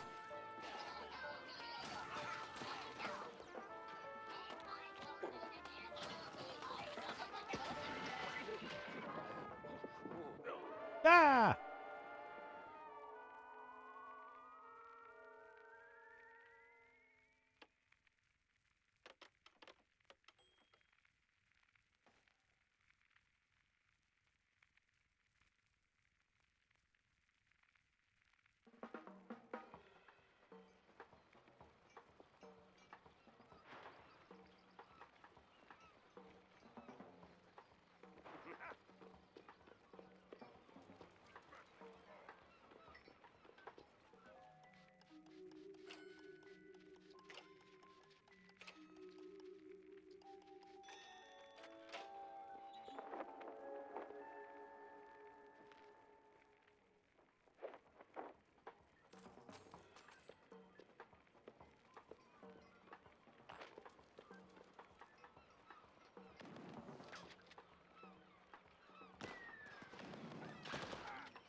What? I'm kind of in a rush here.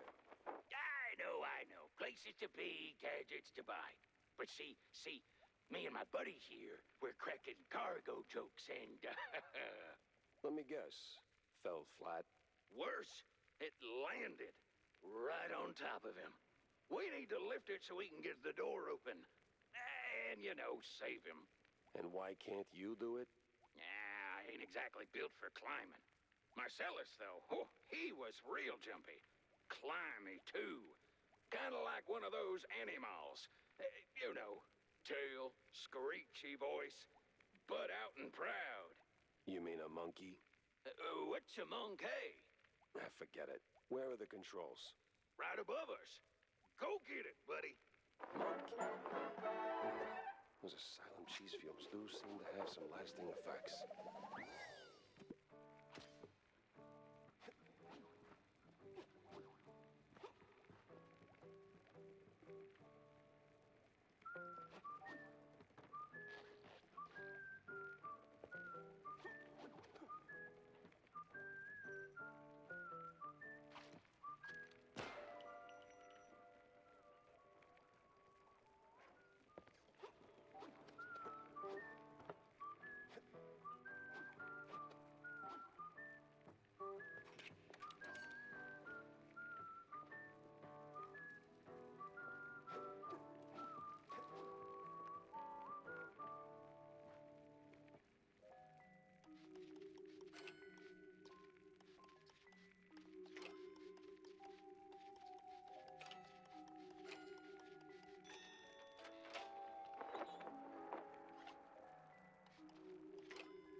One of the older Mousberg Herald issues. This one runs a bombastic headline with War in the Old World printed in much smaller font beneath. The entire issue is devoted to the conflict that's just broken out in the Old World. What are these silly rodents even thinking? And more importantly, what are we even... Are we really about to ship our own troops over there to fight in someone else's squabble? Pretty sure we did. I mean, my whole the whole thing, like my character arc, is about.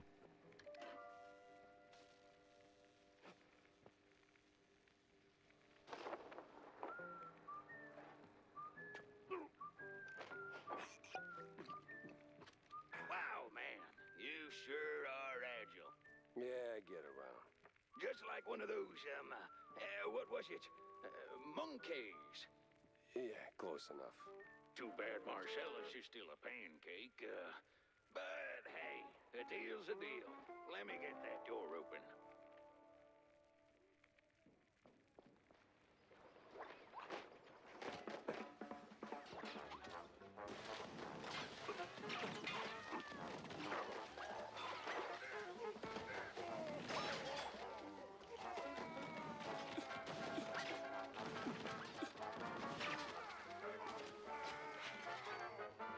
I do like how the little jar icon for the ammo on this laughs.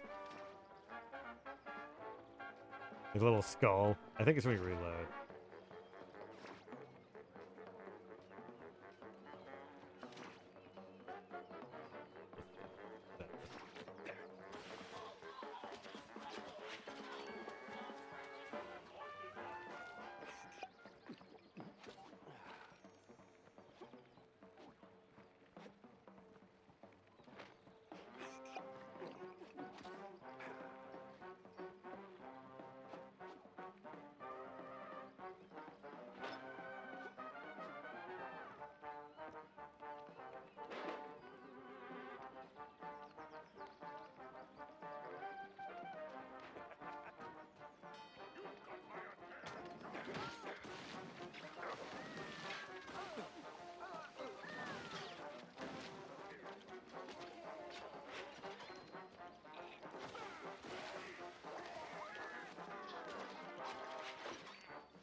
It is fun to melt Nazis. They're so meltable.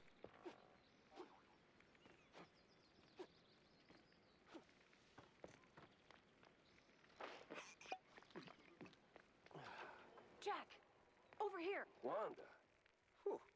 The sheer amount of bullets I had to unload just to get to you. Well, aren't you sweet, Jack? So, you got the evidence? Sure do. Steve had it stashed in his mansion. It's a tape recording of some sort. Tape recording, huh? Bet there's a confession on it. Get it to my editor-in-chief. He's hanging around the VIP lodge, second floor. Hopefully he knows what to do with it. No time to dawdle then.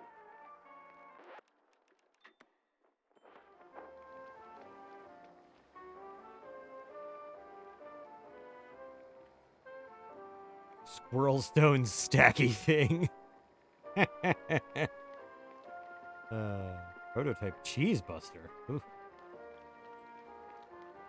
I'm mad. What even is this 2.0? Well, an original replica of the real Mouse Sphinx? No. The future is in the future. Wow.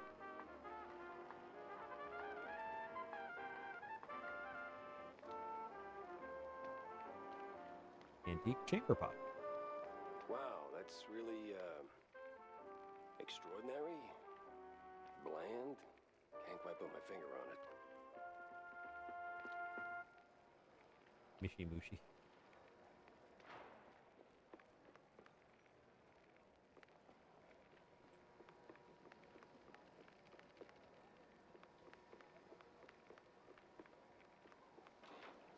curtains are drawn. So what are they up to in there?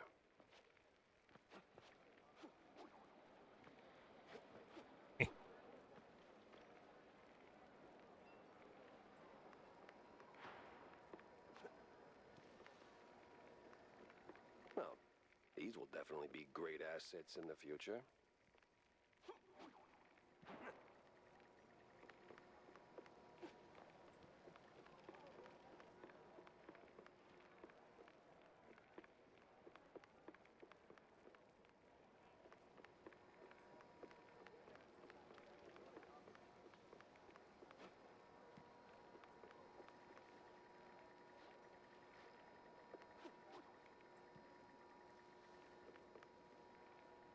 Come and see our invisible walls. Oh my god. Are you kidding me?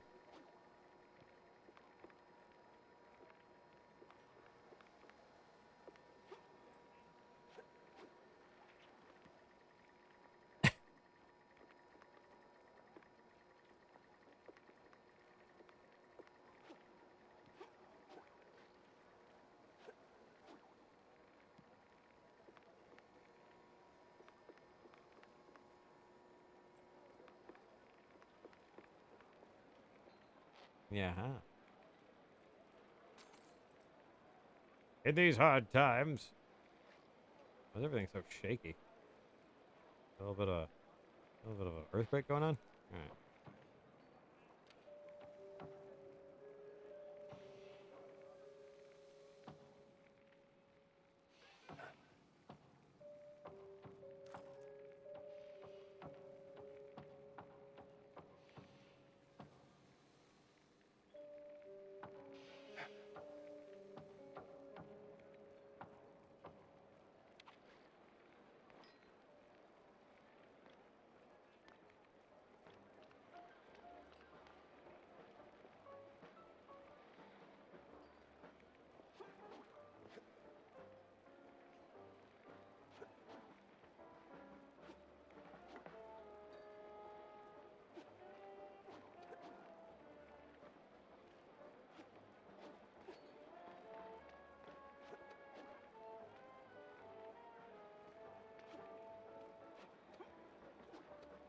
Get up there, come on.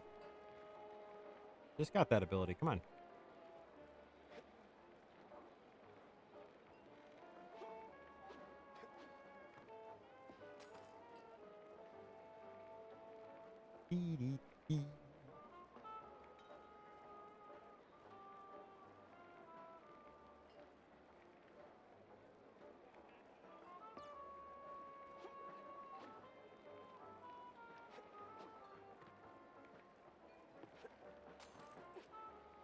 So I slather the melted cheese on my belly like this. And then you... Like that? This fuse just got blown. Gotta get back to Wanda.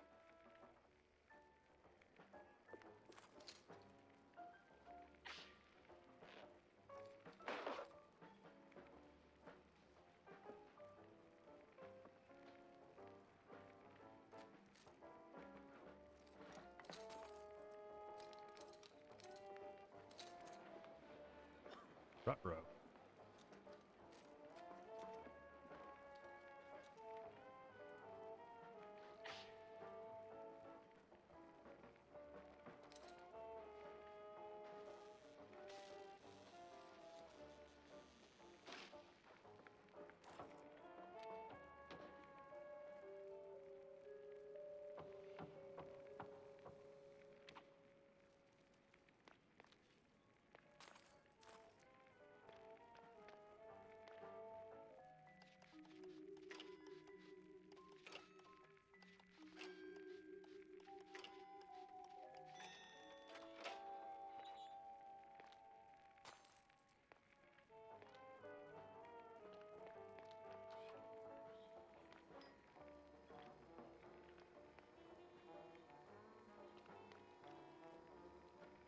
So, did you do it?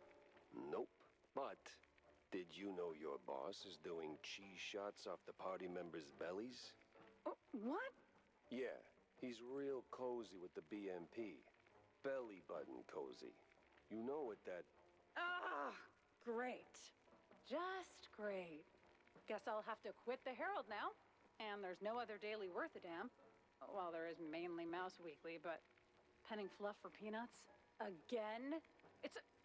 And that office reeks of gorgonzola. Wanda, hey, What? the tape. What do we do with it? I don't know, Jack. It all sounds so... Oh, sound? Right, okay.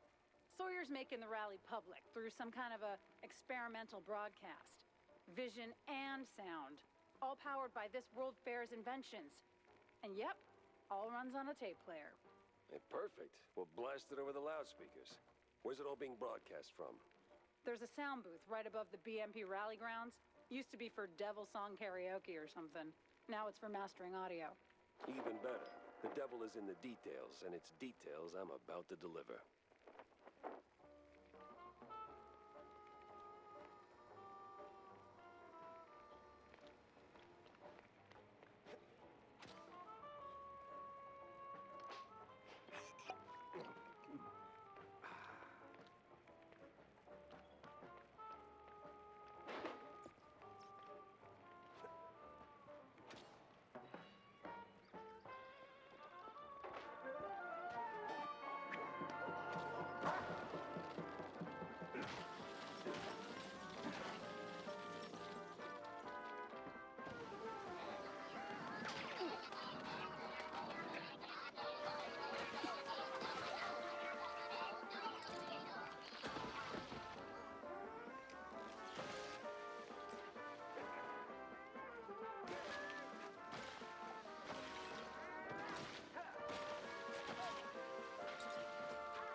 Well, if I had to hide an arc...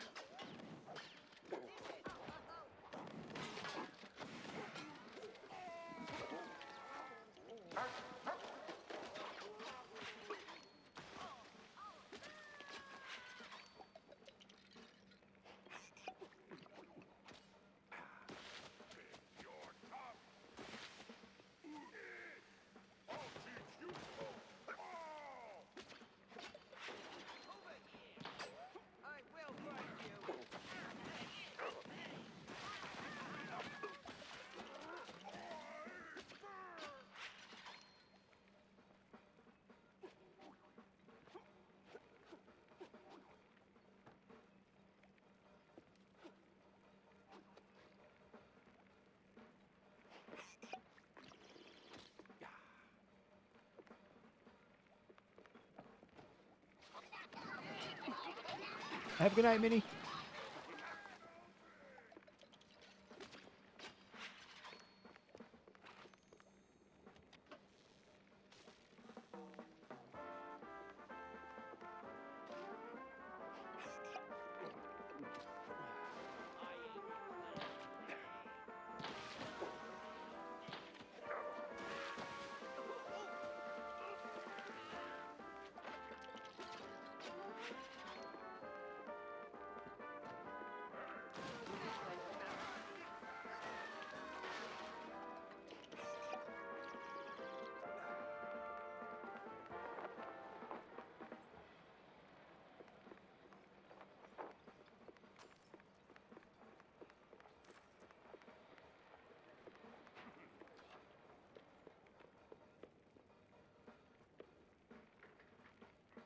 So I tell him, get rid of the shrews. Don't care how. I want a clean red line of free housing. I drop Stelton and grab that frickin' magician's fortune. I don't care how. Dump upon the loonies on it if you have to. Just do something. Oh, and deal with the magician's inheritance while you're at it. Wow, quite the dump to unload. All in one breath. Hey, why waste words, right? Not like anyone's recording. Even those old world eggheads don't have that kind of tact. On and away. What a surprise. Hold up. Why Stilton? Kurt kept having night sweats about him, so I greenlit that excrement tornado at the Opera House. Nobody's stealing the mayor's seat from me, especially not a rat like Stilton. Please, that guy's got no bite in his fangs. He's soft, overpriced cheese. Overpriced and soft. Wow, you sure are sharp. I'm real glad we're in this together. Every time I what do I gotta barely come on? We're singing a motherfucking struggle.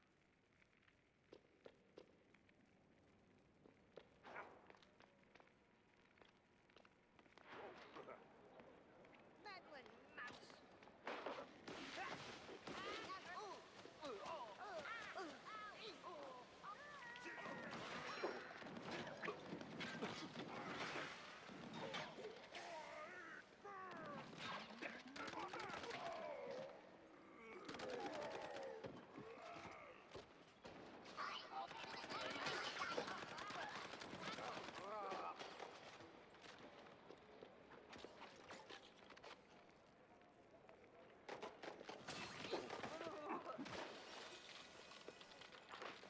Come on! Come on! You there, freeze! Ah, great, he's going up. And you ain't going anywhere. Cause guess what? We've got someone real special in here. Someone real close to your cold ticker. What? Think, Gumshoe. Who do you care about most? You're the closest thing I got to a dad. There it blooms. Understanding. Last warning, Pepper. One more step and off goes the head. I swear, I will rain fire and habanero jack on you, you flat elbow buzzard.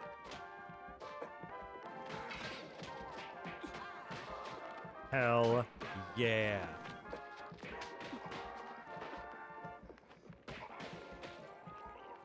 I thought they were gonna go Wanda on that. I love the fact they go Tammy on that.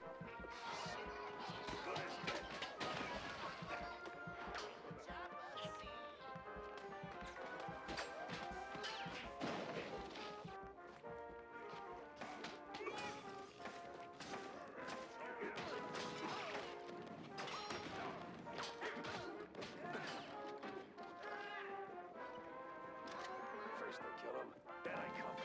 In that order.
Oh no, you're not getting away this time.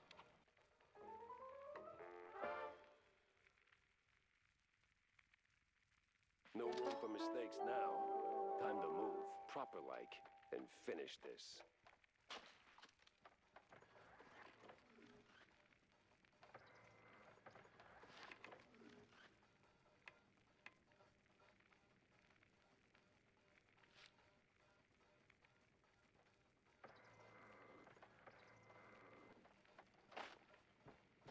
Stop clowning. I'm okay.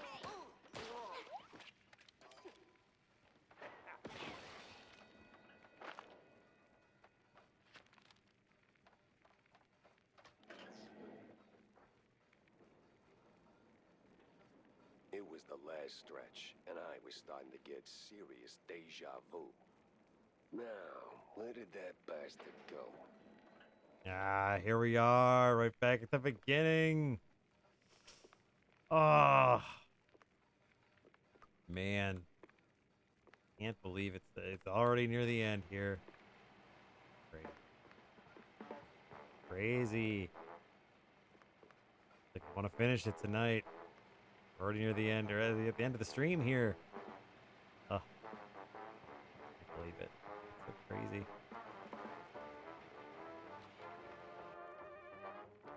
Sure, we'll find a typewriter here in a bit.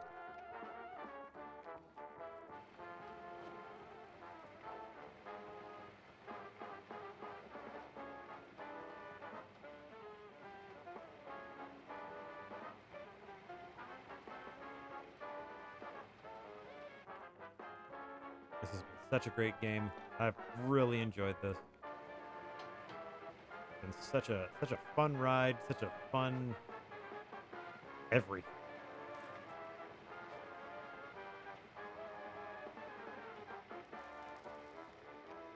Great setting, great characters. Nice little moment there at the end. It's like, what do you care about most? And he thinks he can. It's like, oh, you do care about that, don't you?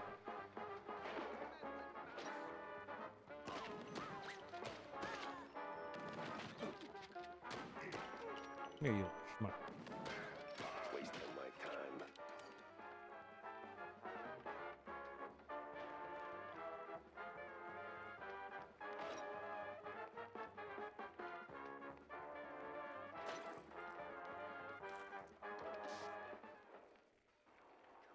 Come on. Oh, finally. Oh man, back where we began. So crazy.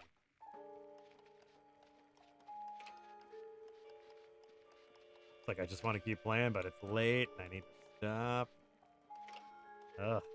I guess Wednesday is where we're gonna finish this off, huh? That's crazy. Crazy to think about. But all right. Wednesday it will be, and Wednesday it shall remain. This has been really cool. I'm really happy that we've gotten to this point. Honestly thought we were gonna finish tonight. Really did think we were gonna finish tonight. But this has been really cool. So Mouse has been such an awesome kind of situation. So in any case, really glad that we could have this and get this going, and I'm really looking forward to finishing this up on Wednesday. So hope everybody has a great rest of their week, and we'll see you on Wednesday. So thanks for being here, guys. We'll catch you later.